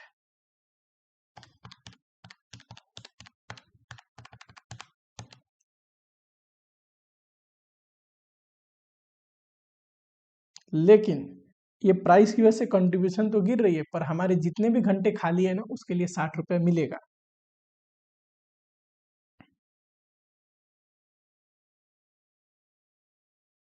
Payment for unutilise our, बताइए टोटल कितने घंटे थे, ये तो इतना बनने में टोटली आवर्स यूज हो जाएगा। मशीन बी में कुछ घंटे बच जाएंगे क्योंकि बना 9000 सकते थे, बना रहे हैं सिर्फ 6666। तो ये देखो मशीन बी में इतने घंटे थे, कितने घंटे यूज हो गए, तो हम इतना यूनिट बना रहे हैं। एंड मशीन बी में बनाने में कितना घंटा लगता था, 0.5, तो इतने घंटे थे, इतने घंटे यूज हो गए, तो बचा हुआ डिफरेंस क्या है, अनयूटिलाइज आवर, खाली घंटा, जो मशीन बी बी जितनी देर खाली है, हर एक के लिए 60 रुपीज एक घंटे के लिए।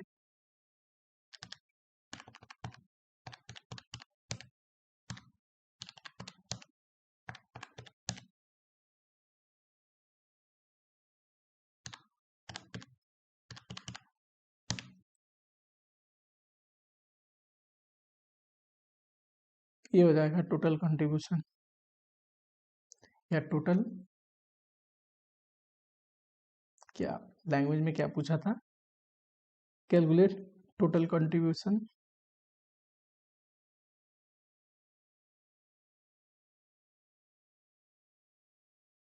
अब आएगा इतना टोटल कंट्रीब्यूशन, ठीक है, समझ में आया। तो ये बहुत बड़ा डिसीजन मेकिंग था की फैक्टर का, जिसमें 2 केस पूछे जाएंगे आपसे। नंबर 1, ए और बी में से कोई एक ही बना सकते हैं, तो उसमें दोनों का टोटल कंट्रीब्यूशन निकालेंगे, जितना प्रोडक्ट बना सकते हैं उसका जो भी मैक्सिमम होगा वो बनाएंगे। दोनों बना सकते हैं ए और बी, तो उस समय क्या करेंगे, कंट्रीब्यूशन पर लिमिटिंग फैक्टर निकालेंगे, रैंकिंग देंगे और रैंकिंग अनुसार प्रोडक्ट मिक्स बनाएंगे, ठीक। ये सबसे बड़ा डिसीजन मेकिंग का पार्ट था।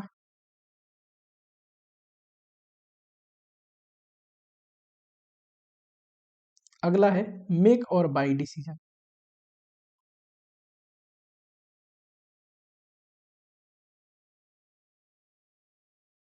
नेक्स्ट है मेक और बाई डिसीजन। चलो मान लो एक कंपोनेंट है, इसको यूज करता हूं मैं फिनिश प्रोडक्ट बनाने में, करेक्ट। फॉर एग्जांपल मान लो मोबाइल बनती है, मैं मोबाइल बनाता हूँ, उसमें बैटरी लगता है, वो एक कंपोनेंट है, करेक्ट। बैटरी मैं किसी और कंपनी के खरीद के भी लगा सकता हूँ या फिर खुद बना के भी लगा सकता हूँ, करेक्ट। यही पढ़ने वाले हैं मेक और बाई डिसीजन में। अगर मैं खुद मैन्युफैक्चर करूं और 80 रुपीज आएगा मैन्युफैक्चरिंग कॉस्ट, अब मान लो बाहर से खरीद के लाऊं ₹70 आएगा। तो आप क्या बोलोगे कि सर एक काम करिए, कंपोनेंट को बनाइए ही मत, बाहर से खरीद के लाइए और फिनिश गुड्स में लगा दीजिए, है ना। तो मेक और बाई डिसीजन यही है कि हम बनाने में ज़्यादा खर्चा लगा रहे हैं कि वो चीज़ बाहर से सस्ते में मिल जाएगा। जो भी कॉस्ट लोअर होगा, बनाने में सस्ता पड़ेगा बनाओ, या बनाने से ज़्यादा सस्ता बाहर में है तो वहां से लेके आ जाओ। तो यहाँ पे लेना है आपको, निकालना है कॉस्ट ऑफ बाइंग, खरीद के लाने में कितना लग रहा है, कॉस्ट ऑफ मेकिंग, बनाने में कितना लग रहा है, विच एवर इज लोअर, जो भी सस्ता होगा हम वही करेंगे। बनाने में अगर सस्ता लगेगा तो बनाएंगे, खरीदने में सस्ता होगा खरीदेंगे। अच्छा, कॉस्ट ऑफ बाइंग में क्या आता है, खरीदने में एक तो परचेज प्राइस आता है, परचेज प्राइस। देखो किसी भी चीज को खरीदते हो ना, तो इसे अपने मटेरियल कॉस्ट में पढ़ा है, purchase price plus all other cost which are directly related, वो सारे खर्चे जोड़ेंगे।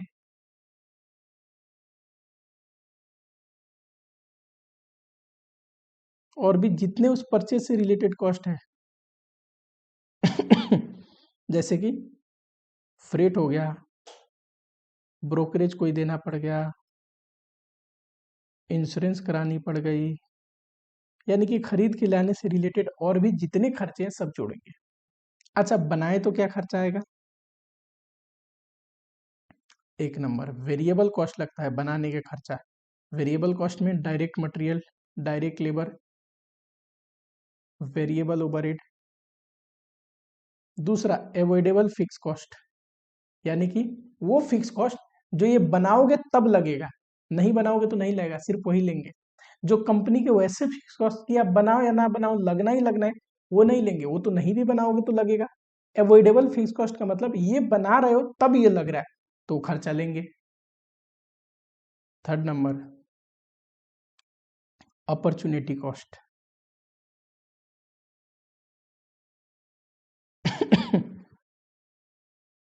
अपॉर्चुनिटी कॉस्ट का मतलब अगर हम बना रहे हैं तो इसके बनाने की वजह से कुछ और नुकसान हो रहा है तो वो नुकसान भी हमारा कॉस्ट है, ठीक है।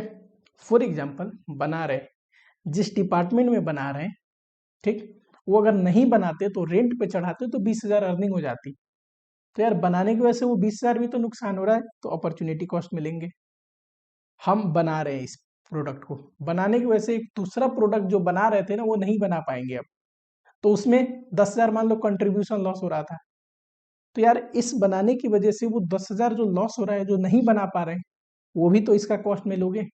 तो अपॉर्चुनिटी कॉस्ट का मतलब cost of next best alternative.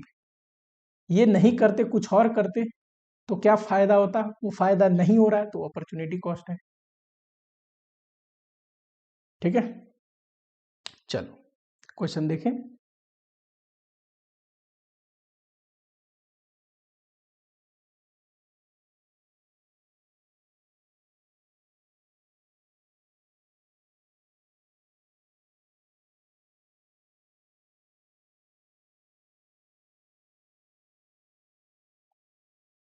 हाँ जी, मेक और बाई डिसीजन।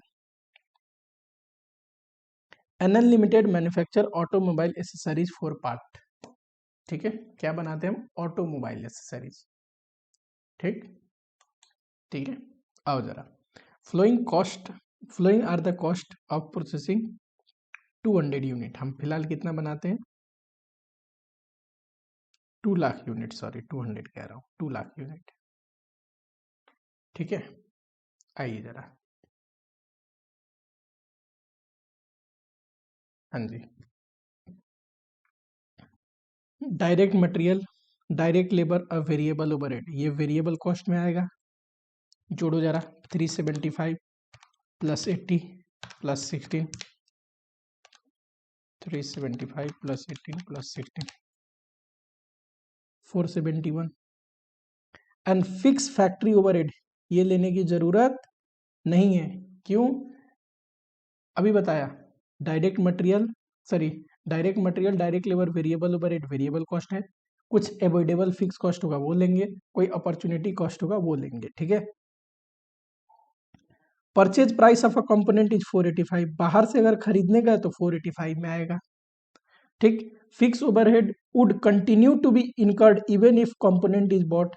कह रहा है ये जो फिक्स ओवरहेड है ना, ये खरीद के भी लाओगे तो लगेगा, यानी कि ये अवॉइडेबल फिक्स ओवरहेड नहीं है, ये तो कंपनी का टोटल फिक्स ओवरहेड है, कंपनी का वो खर्चा है जो इरेस्पेक्टिव ऑफ बनाइए ना बनाइए इनकर्ड होगा। ठीक है, तो डिसीजन मेकिंग में ऐसे कॉस्ट जो इम्पैक्ट नहीं करते, ये इरिलेवेंट कॉस्ट है, इनको डिसीजन मेकिंग में कोई लेना देना नहीं। ठीक है, चलो बताओ, पार्ट हमें क्या करना चाहिए, बनाना चाहिए, मेड करना चाहिए, बाई करना चाहिए, considering that present facility when release from buying would remain idle. कह रहा है अभी अगर हम बाई करके लेके आते हैं तो हमारा तो प्रोडक्शन खाली रहेगा, बनाएंगे नहीं, तो बनाएंगे नहीं तो ये खाली ही रहेगा, ऐसा नहीं कि ये कहीं और चढ़ा के कुछ पैसे कमा सकते हैं, यानी कि अपॉर्चुनिटी कॉस्ट वाला यहाँ पे सीन नहीं है। ठीक है, चलो क्वेश्चन नंबर 17 है, ए नंबर, कॉस्ट ऑफ बाइंग लिखोगे 485 per unit, cost of manufacturing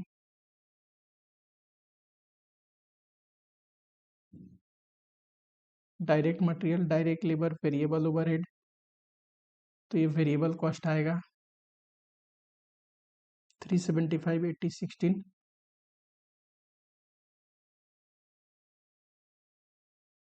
क्या कोई अवॉइडेबल फिक्स कॉस्ट है, नहीं है। ठीक, क्या कोई अपॉर्चुनिटी कॉस्ट है, नहीं है। अब बताओ, खरीद के लेके आओगे तो 485 में पड़ेगा, बना रहे हो 471 में पड़ेगा, क्या करें, बनाए, मैन्युफैक्चर करें।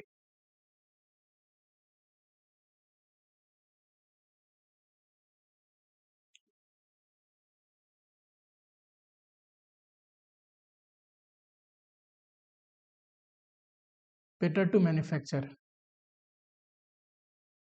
Additional benefit due to manufacturing.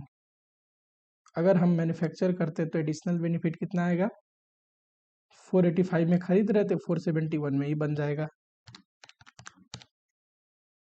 14 per unit हमें बेनिफिट मिलेगा, सस्ता पड़ेगा बनाने में। और टोटल अगर बात करूँ तो 2 लाख बनाने वाले हैं ना, 28 लाख रुपीज़ का फर्क पड़ेगा, सस्ता पड़ेगा बनाने में। ठीक है।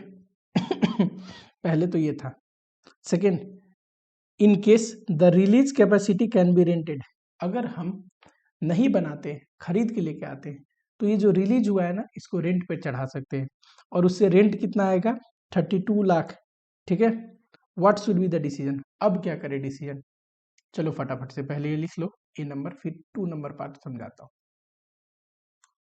ठीक है, पार्ट बी में कहता है, देखो कॉस्ट ऑफ बाइंग तो अपना उतना ही रहेगा 485 पर यूनिट। अच्छा टोटल बोले तो पर यूनिट भी कर सकते हैं, टोटल में भी कर सकते हैं, 485 into 2 lakh,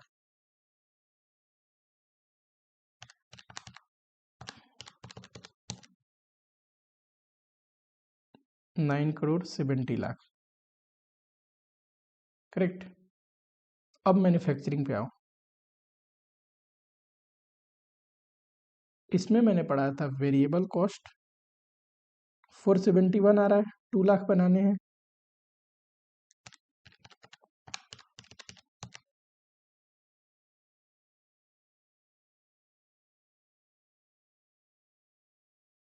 correct, plus opportunity cost,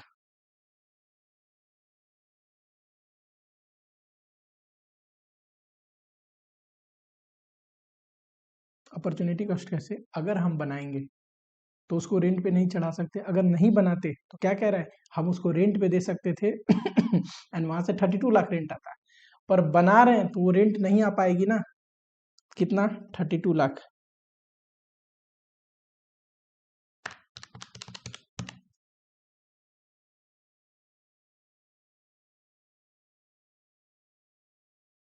अब देखो इस केस में क्या है,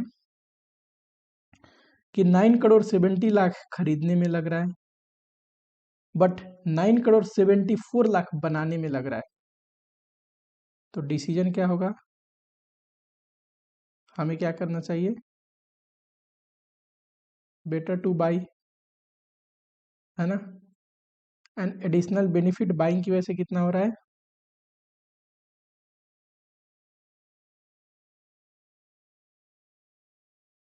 बाइंग की वजह से 9 करोड़ 70 लाख घटाओगे 4 लाख, करेक्ट। चलो, शॉर्टकट में यहाँ हिंट्स में लिखा है, वही चीज मैंने लिखा है 14 पर यूनिट, यानी कि 28 लाख आएगा। और दूसरे में हमने क्या लिखा है? हम बाई करेंगे तो एडिशनल बेनिफिट कितना आएगा? 4 लाख आएगा, ठीक। चलो नेक्स्ट, छठा नंबर, अपॉर्चुनिटी कॉस्ट क्या होता है? या फिर छोड़ो, ये लास्ट में करेंगे। एक और मेन हेडिंग रह रहा है, मिनिमम प्राइसिंग, 6 नंबर।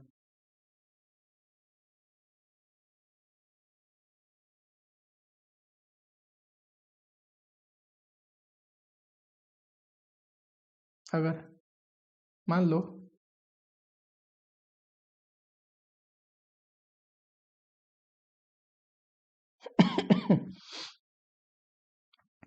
मान लीजिए हमारा कैपेसिटी है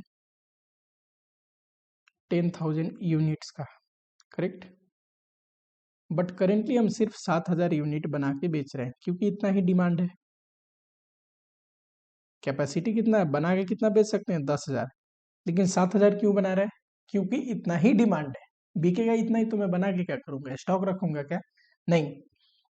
ये क्या है? 3,000 आइडल कैपेसिटी पड़ी है।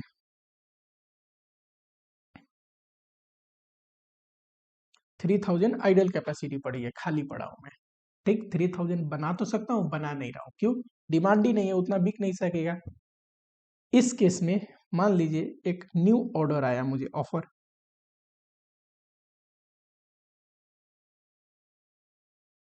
करेक्ट। मिस्टर ए आया, मुझे कह रहा है कि आप मुझे 2,500 यूनिट बना के दे सकते हैं क्या?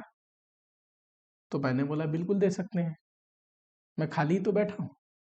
3,000 3,000 यूनिट मान लीजिए मेरे कैपेसिटी है, एंड वो आइडल पड़ा है, तो मैं 2,500 आराम से बना सकता हूँ। तो पता है मुझे कितना मिनिमम प्राइस कोट करना चाहिए ए को, कि मिनिमम इतना तो लगेगा, जितना मुझे मिनिमम लगता है ना बनाने में, उतना ही मुझे कोट करना चाहिए। उससे थोड़ा भी एक्स्ट्रा अगर ए दे तो मुझे ऑफर एक्सेप्ट कर लेनी चाहिए। मिनिमम प्राइसिंग का मतलब इससे कम में तो बात बनेगी ही नहीं।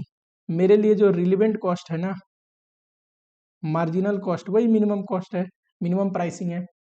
मिनिमम प्राइसिंग मतलब मिनिमम इतना, ये तो मेरा खर्चा है, इससे कम में तो बात ही नहीं बनेगी। एंड मिनिमम प्राइसिंग से ऊपर अगर ये मुझे ऑफर करता है, मान लो मिनिमम प्राइसिंग आ रही है 90,000, कि 90,000 तो मेरा कॉस्ट का कॉस्ट है, इतना मिनिमम, इतने पे तो बेचूंगा ही बेचूंगा, और ये ने बोला 1,20,000 दूंगा, तो ऑब्वियसली मैं सेल कर दूंगा बना के, क्योंकि मेरी मिनिमम प्राइसिंग से तो ज्यादा ही मुझे पैसा मिल रहा है ना, ठीक है। इस केस में मिनिमम प्राइसिंग क्या आता है? इसी को रिलेवेंट कॉस्ट भी बोलते हैं। बहुत सिंपल है, बनाने के लिए क्या लगेगा? वेरिएबल कॉस्ट, वो ले लो। वेरिएबल कॉस्ट में direct material, direct labour, variable overhead. दूसरा एवॉइडेबल फिक्स कॉस्ट, मान लो उसे बना रहे हैं तो कुछ एडिशनल फिक्स कॉस्ट आएगा, उसको एवॉइडेबल फिक्स कॉस्ट बोलेंगे, वो ले लो। कंपनी का एग्जिस्टिंग फिक्स कॉस्ट नहीं, ये जो बना रहे हैं और 1,00,000 फिक्स कॉस्ट है इसका हिस्सा नहीं लेंगे। अगर ये बनाने के लिए एडिशनल मान लो 10,000 रुपया खर्च करना पड़ रहा है एज अ फिक्स कॉस्ट, तब लेंगे इसको, ये नहीं एग्जिस्टिंग फिक्स कॉस्ट नहीं। अरे मार्जिनल कॉस्टिंग तो स्टार्टिंग में डे लेक्चर 1 में ही पढ़ाया था आपको कि मार्जिनल कॉस्टिंग डिसीजन मेकिंग में काम आता है। और डिसीजन मेकिंग क्या कहता है कि जो ओरिजिनल एडिशनल जो फिक्स कॉस्ट है ना, कंपनी का रेगुलर प्रोडक्ट बनाने के लिए जो फिक्स कॉस्ट लगता है, वो नहीं लेना है ऑफर में। क्यों नहीं लेना है ऑफर में? क्योंकि उससे डिसीजन मेकिंग पे कोई फर्क नहीं पड़ेगा, है ना। उसको डिसीजन मेकिंग में लेने की जरूरत नहीं। क्यों? अरे नहीं भी बनाओगे तो उतना तो इनकर्ड होगा ही होगा, तो इसीलिए उसको डिसीजन मेकिंग में नहीं लेना है। ठीक है। और third, opportunity cost. Opportunity cost का मतलब वही, मान लो ये आइडल कैपेसिटी है तो बना रहा हूं। फॉर एग्जाम्पल ए बोलता मुझे 4,000 बनाने, 4,000 चाहिए, तो 3,000 तो मेरे पास खाली पड़े हैं, कैपेसिटी बना दूंगा। 1,000 बनाने के लिए मुझे अपना 1,000 प्रोडक्शन कम करना पड़ेगा ना, जो मार्केट में बना के बेच रहा था। तो उस पे जो कंट्रीब्यूशन लॉस होगा, बना के बेच सकता था नहीं बेचा, वो जो नुकसान होगा वो भी तो इसमें जोड़ना पड़ेगा।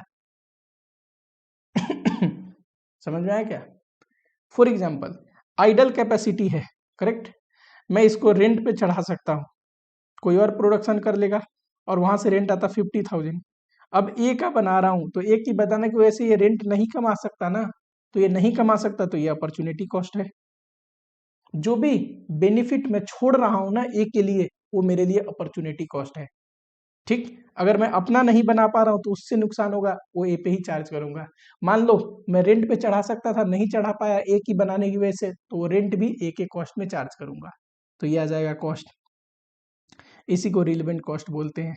और ऊपर देखो, जब डिसीजन मेकिंग करनी थी ना, मेक और बाय डिसीजन, तो ये क्या था, डिसीजन मेकिंग के लिए जो खर्चे निकाल रहा था, यही खर्चा मैंने लिया था, आपको पढ़ाया था ऊपर। कहाँ गया? ये रहा। इसी को रिलेवेंट कॉस्ट बोलते हैं। रिलेवेंट कॉस्ट का मतलब वो कॉस्ट जो रिलेवेंट है डिसीजन में। चलिए, अब मान लो मिनिमम प्राइसिंग आया 1 लाख, और ए ने मुझे ऑफर किया है 1,20,000, तो मिनिमम 1 लाख तो मुझे आ रहा है इसको बनाने में खर्चा, है ना। इतना तो मिनिमम चाहिए ही चाहिए, उससे ज्यादा है तो ऑफर एक्सेप्ट कर लो।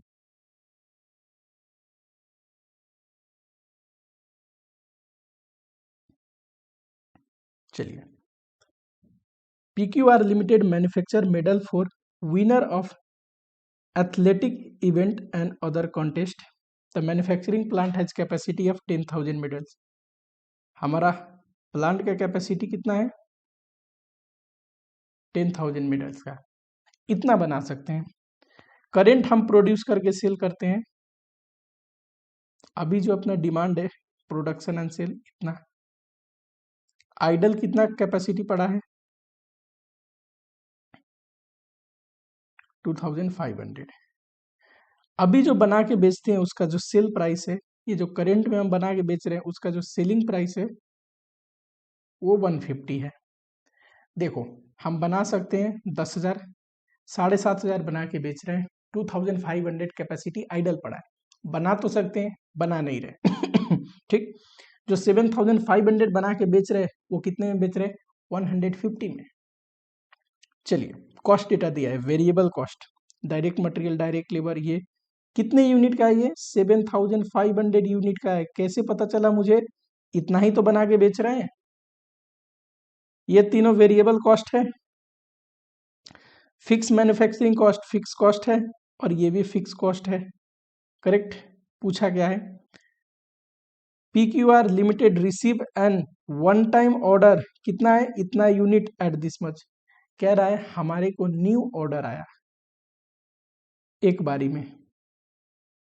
वन टाइम ऑर्डर मतलब सिर्फ एक बार के लिए ऑर्डर आया, ये रेगुलर प्रोडक्शन का हिस्सा नहीं होने वाला है।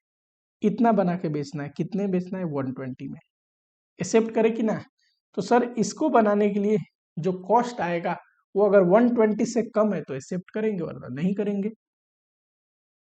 चलिए।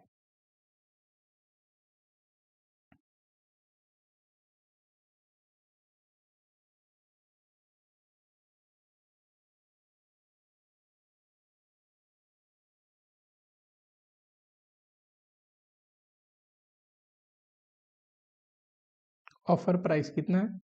2,500, 120, करेक्ट।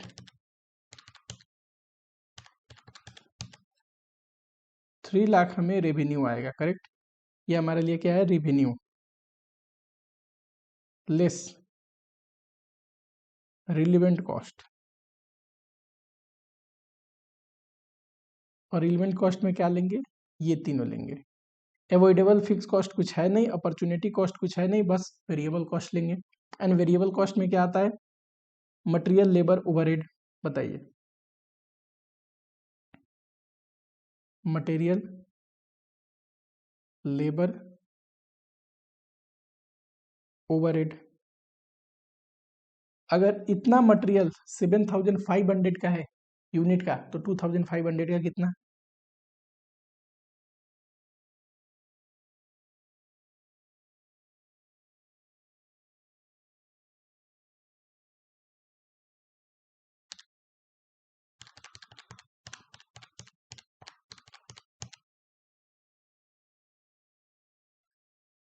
लेबर बताइए। 3 लाख लेबर है, करेक्ट। 3 लाख लेबर कॉस्ट है, कितना? इतना यूनिट का। तो इतने यूनिट का कितना?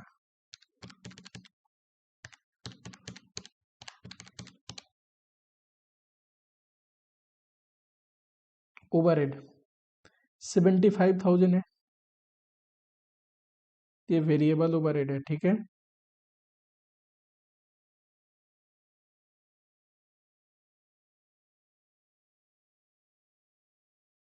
बताइए, क्या कुछ एडिशनल प्रॉफिट या एडिशनल बेनिफिट हो रहा है?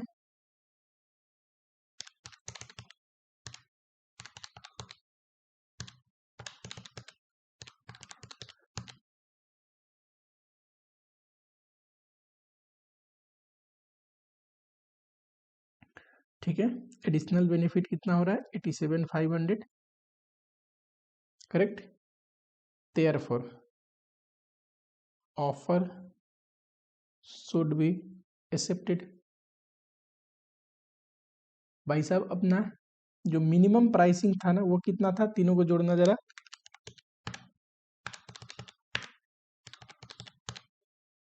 2,12,500, करेक्ट। 2,12,500 में बनाने में लगेगा। मिनिमम प्राइसिंग यही है कि कम से कम इतना तो चाहिए ही चाहिए। इतना तो मेरा लग रहा है बनाने में, और दे कितना रहा है? इतना। तो बेच देंगे, कोई दिक्कत नहीं, बना देंगे, खाली तो बैठे। बी नंबर देखिए।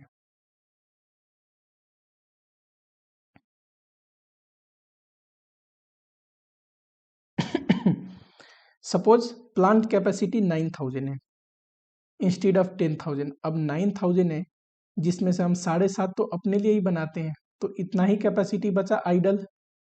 पर ए को बनाना कितना है? इतना।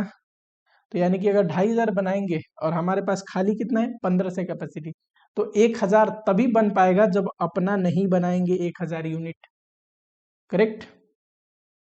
Special order must be taken either in full और रिजेक्टेड। कह रहा है 15 से नहीं बना सकते जो खाली बैठा है, ताकि पूरा ही 2,500 बनानी पड़ेगी या नहीं बनानी पड़ेगी? तो पूरा 2,500 बनाने के लिए 15 से तो आइडल है, और 1,000 तो अपना नहीं बना के उसका बनाना पड़ेगा। तो अपना नहीं बनाएंगे तो उस पर जो कंट्रीब्यूशन लॉस होगा ना, वो अपॉर्चुनिटी कॉस्ट है, ऐड करनी पड़ेगी। अब बताइए, ऑफर एक्सेप्ट करे कि नहीं?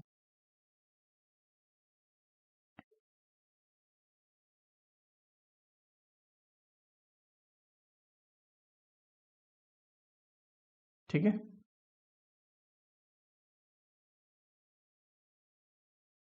रिलेवेंट कॉस्ट अगर निकालेंगे तो इसमें क्या आता है? एक नंबर वेरिएबल कॉस्ट, जो कि हमने ऑलरेडी निकाल रखा है, कितना?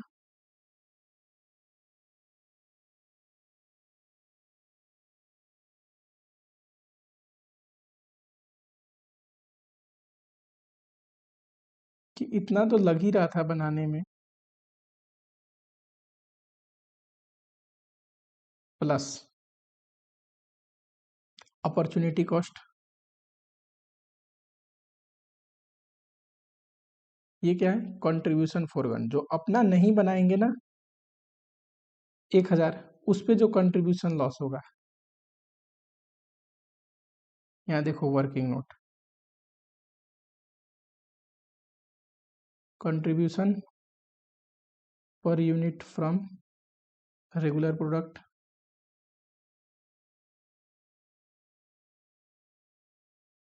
सेल प्राइस कितना है, हम कितना अपना बना के बेचते थे, किस प्राइस पे, 150, वेरिएबल कॉस्ट कितना है देखना जरा, हमारा वेरिएबल कॉस्ट ये रहता था ना, ये तीनों कितना है, 262 500 प्लस 3 लाख प्लस 75, 637 500, सर 637 500 होता था 7500 के लिए, तो एक यूनिट का कितना आया 85, तो कंट्रीब्यूशन पर यूनिट कितना आएगा 65, एक यूनिट पे 65 हम कंट्रीब्यूशन कमा रहे थे। अब अगर हम 2500 बनाए तो अपना 1000 नहीं बना पाएंगे, क्यों, 9000 ही कैपेसिटी है, 2500 बना देंगे तो सिर्फ 6500 कैपेसिटी बचेगी, तो हम तो 6500 ही अपना बना पाएंगे ना, 7500 तो बना नहीं पाएंगे, तो कंट्रीब्यूशन लॉस होगा कितना, 65 रेट है ना एक कंट्रीब्यूशन 1000 यूनिट पे,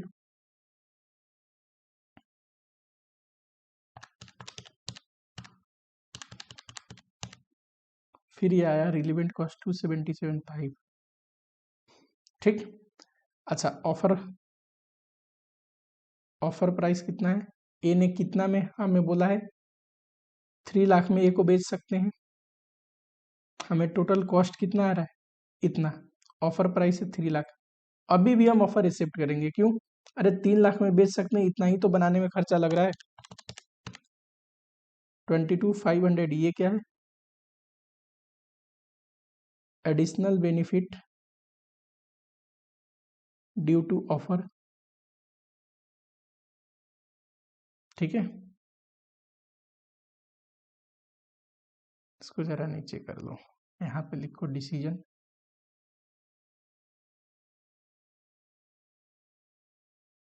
we should accept a offer as it has additional benefit of rupees 22,500,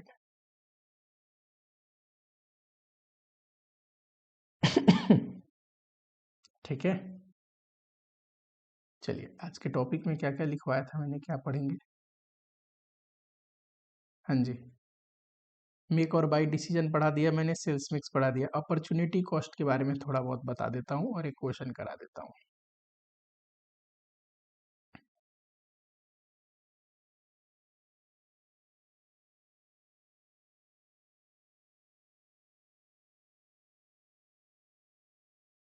opportunity cost, जो नोट्स की बच्चे कमेंट कर रहे हैं डोंट वरी, एक दिन और दो मुझे, पूरी ही नोट्स अपलोड कर दूंगा मैं, कॉस्टिंग की जो अपनी थ्योरी है हैंड रिटन वो भी एंड एफएम में जो पढ़ रहे हैं उसका भी। बहुत बच्चों ने कमेंट किया कि सर कैपिटल बजटिंग पढ़ा दो, थोड़ा सा रुक जाओ, थोड़ा बेस स्ट्रॉन्ग करने दो, मैं जो कैपिटल बजटिंग है ना थोड़ा ज़्यादा डेप्थ में पढ़ाना प्रीफर करता हूँ, भले ही फास्ट ट्रैक क्यों ना हो, और उसके लिए थोड़ी बहुत आपको डेप्थ में लेके नहीं गया तो उसके लिए फिर प्रॉब्लम क्या आएगी कि मैं अगर स्टार्टिंग में ही कर दूँ तो आपको लगेगा मुश्किल है, बल्कि चैप्टर मुश्किल नहीं है, चैप्टर तो बहुत आसान है ना, पढ़ने में तो ये डिसीजन मेकिंग बच्चों को मुश्किल लगता है, आज मैंने पढ़ाया कि आपको मुश्किल लग रहा है डिसीजन मेकिंग, तो इसलिए जिस रिदम में मैं पढ़ा रहा हूँ, जिस सीक्वेंस में पढ़ा रहा हूँ, थोड़ा सा वेट करिए वेरी सुन मैं वो चैप्टर लेने वाला हूँ, एंड बिलीव मी एक बार पढ़ोगे चैप्टर की आपकी जो थॉट है, आपको लग रहा है ना मुश्किल है, बिल्कुल भी मुश्किल नहीं लगेगा, फर्स्ट टाइम आपको रियलाइज होगा इस एग्जाम में बैठ के कि आपको बहुत आसान लगा पेपर, बहुत आसान लगा चैप्टर, बस आपको अपने पार्ट में क्या करना है कि जो मैं पढ़ा रहा हूँ उसको रिवाइज करना है, प्रैक्टिस करना है, ठीक। फास्ट ट्रैक में भी आप देखोगे कि मैं क्वेश्चन सफिशियंट कराता हूँ, जबकि मैंने वो रखा है कि एडिशनल क्वेश्चन फॉर प्रैक्टिस या एक्स्ट्रा क्वेश्चन करके मैं अलग से कराऊंगा, बस ये बैच खत्म हो जाए, कुछ क्वेश्चन जो मैंने छोड़ रखे हैं उसको एडिशनल एडिशनल क्वेश्चन में अलग से बैच लेके कराऊंगा, यूट्यूब पे अपलोड हो जाएंगे एंड में। तो सफिशियंट क्वेश्चन करा रहा हूँ, एक भी कंसेप्ट छोड़ा नहीं है। जो कंसेप्ट छोड़ा है वो कंप्लीटली थ्योरेटिकल है, थ्योरी लेक्चर में कवर हो जाएगी, तो आपको टेंशन लेने की जरूरत नहीं, बस पढ़ाई मस्त करो, ठीक। अपॉर्चुनिटी कॉस्ट, इसका मतलब होता है maximum benefit forgone due to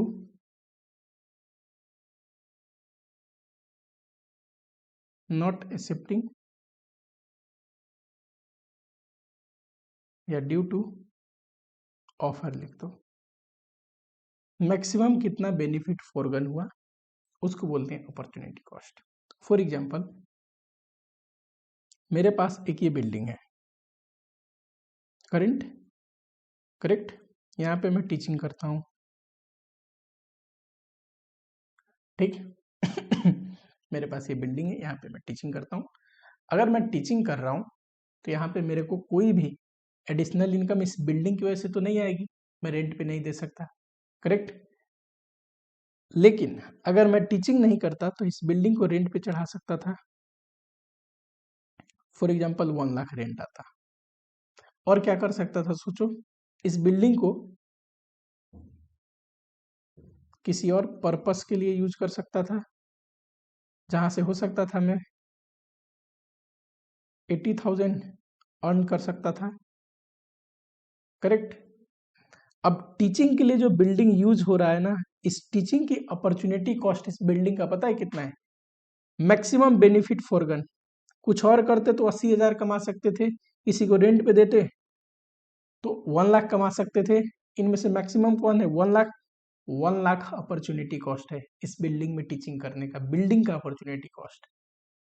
किसी भी चीज को कोई और पर्पस के लिए यूज कर सकते थे पर करे नहीं, उस पर्पस के लिए यूज कर सकते थे, तो कितना बेनिफिट छोड़ दिया हमने, वही है opportunity cost. Maximum benefit forgone due to offer, ठीक। जो दूसरे दूसरे ऑफर है उसकी वजह से हमें मैक्सिमम कितना बेनिफिट छूट रहा है, वो है अपॉर्चुनिटी कॉस्ट, करेक्ट। चलो जरा,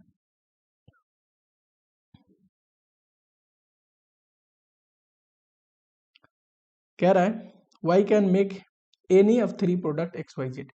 हम इनमें से कोई एक ही प्रोडक्ट बना सकते हैं, एक्स या वाई या जेड, ठीक है। सेलिंग प्राइस दिया है, दोनों का वेरिएबल कॉस्ट दिया है, एंड यह है डिमांड, इतना बेच सकते हैं, यह है प्रोडक्शन कैपेसिटी, इतना बना सकते हैं। बताओ, ध्यान से सुनना जरा, एक्स के लिए बताना। हम 2,000 ही बना सकते हैं पर बेच 3,000 सकते हैं, तो मैक्सिमम कितना बन पाएगा? 2,000।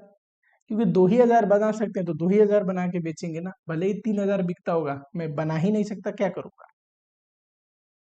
वाई देखो, मार्केट में 2,000 बिक सकते हैं पर मैं बना 3,000 सकता हूँ, इस केस में भी मैं 2,000 बनाऊंगा, क्यों? अरे 3,000 बना जरूर सकता हूँ, बेच ही नहीं सकता, तो 1,000 बना के क्या करूंगा उसको? तो जितना बेच सकता हूँ उतना ही बनाना चाहिए ना, यानी कि विच एवर इज लोअर होगा आउटपुट, ठीक। जेड के केस में देखिए, डिमांड 1,000 का है, यानी कि मैं 1,000 बेच सकता हूँ, पर बनाने की मेरी क्षमता है 900, तो कितना आउटपुट बनेगा? 900, उससे ज्यादा तो मैं बना ही नहीं सकता, ठीक।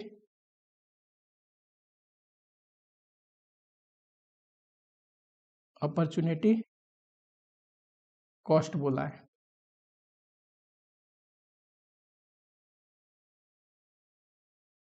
सेल प्राइस 10 12 12, वेरिएबल कॉस्ट 697,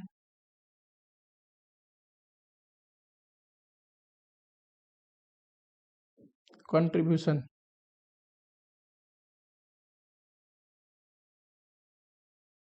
अच्छा, आउटपुट कितना बनेगा? पहले केस में विच एवर इज लोअर 2,000, तो टोटल कंट्रीब्यूशन कितना आ जाएगा? 8,000, 2,000 यूनिट और per unit 4 contribution. Second case में विच एवर इज लोअर, फिर 2,000, 6,000। थर्ड केस में 900, 4500 ठीक। अब देखना अपॉर्चुनिटी कॉस्ट, अगर हम x बनाएंगे तो क्या नहीं बना पाएंगे, y और z। y बनाते तो इतना कमाते, z बनाते तो इतना कमाते। अपॉर्चुनिटी कॉस्ट x के लिए क्या होगा, मैक्सिमम बेनिफिट फॉरगन। ये दोनों में मैक्सिमम कौन सा है, 6000, तो 6000 अपॉर्चुनिटी कॉस्ट। चलिए y बनाते हैं, तो y बनाएंगे तो x और z नहीं बना पाएंगे, तीनों में से कोई एक ही बना सकते हैं। अच्छा, x और z नहीं बना सकते, x का बेनिफिट ये है, z का बेनिफिट ये है, maximum benefit for gun 8000। Similarly अगर z बनाएंगे तो y और x नहीं बना पाएंगे, तो कितना कंट्रीब्यूशन लॉस होगा, x बना नहीं बना रहे इसलिए इतना, और y में इतना। मैक्सिमम कौन सा है दोनों में, मैक्सिमम बेनिफिट फॉर गन 8000। ठीक, यहाँ पे लिख देना नोट,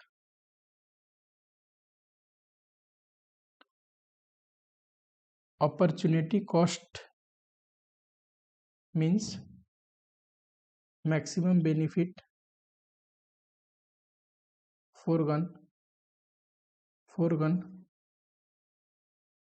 ड्यू टू ऑफर लिख दो, या नॉट एक्सेप्टिंग ऑफर भी लिख दो, नॉट एक्सेप्टिंग, दूसरा ऑफर नहीं ले रहे हैं इस वजह से, नॉट एक्सेप्टिंग ऑफर, या फिर नेक्स्ट बेस्ट अल्टरनेटिव भी वर्ड यूज कर सकते हैं। ठीक है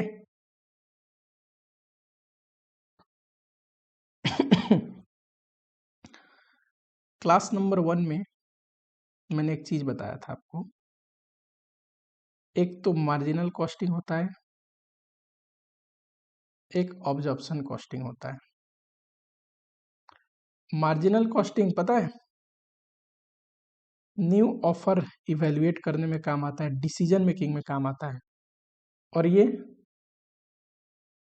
रेगुलर जो हम प्रोडक्ट बनाते हैं ना, उसका कॉस्ट निकालना हो, उस प्रोडक्ट से कितना कमा रहा है प्रॉफिटेबिलिटी निकालनी हो, उस प्रोडक्ट की सेलिंग प्राइस डिटरमाइन करना हो, इसमें काम आता है।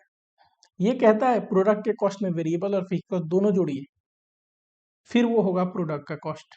ये कहता है जब भी कोई ऑफर इवेल्युएट करना हो तो सिर्फ वेरिएबल कॉस्ट लेना है, सिर्फ रिलेवेंट कॉस्ट लेना है, and avoidable fixed cost and opportunity cost भी इसी का हिस्सा है, पर एग्जिस्टिंग फिक्स कॉस्ट नहीं लेना है जो कंपनी ऑलरेडी इंकर्ड कर रही है। क्यों नहीं लेना है, कि भाई साहब ये ऑफर नहीं भी आप एक्सेप्ट करोगे तो कंपनी उतना फिक्स कॉस्ट इनकर्ड करेगी। तो जो फिक्स कॉस्ट ये बनाओ या ना बनाओ उससे कोई फर्क नहीं पड़ता, जो फिक्स कॉस्ट होना ही होना है तो उसको डिसीजन मेकिंग में मत शामिल करो। वो तो ये नहीं भी ऑफर एक्सेप्ट करोगे तो वो फिक्स कॉस्ट इनकर्ड होगा। तो हमेशा जब भी कोई ऑफर इवेल्युएट करते हैं, जब भी कोई डिसीजन लेते हैं, तो एग्जिस्टिंग जो फिक्स कॉस्ट है ना, जो ऑलरेडी इनकर्ड हो रहा है, उसको डिसीजन मेकिंग में नहीं लेते। हाँ, एडिशनल फिक्स कॉस्ट जिसको अवॉइडेबल फिक्स कॉस्ट बोलते हैं, यानी कि ये बनाएंगे तब लगेगा एडिशनल 10,000, ये अवॉइडेबल फिक्स कॉस्ट है, इसको लेंगे डिसीजन मेकिंग में। ठीक, चलो बचा हुआ क्वेश्चन कल करते हैं, साथ ही में एक लास्ट पोर्शन है अपना, उसे कल कराऊंगा। टिल आपको क्या करना है, बढ़िया से लाइक कर दो, जो भी फील हुआ लेक्चर देख के कमेंट कर दो। मिलता हूँ आप लोगों से नेक्स्ट लेक्चर में, चैनल को सब्सक्राइब कर दो। ठीक।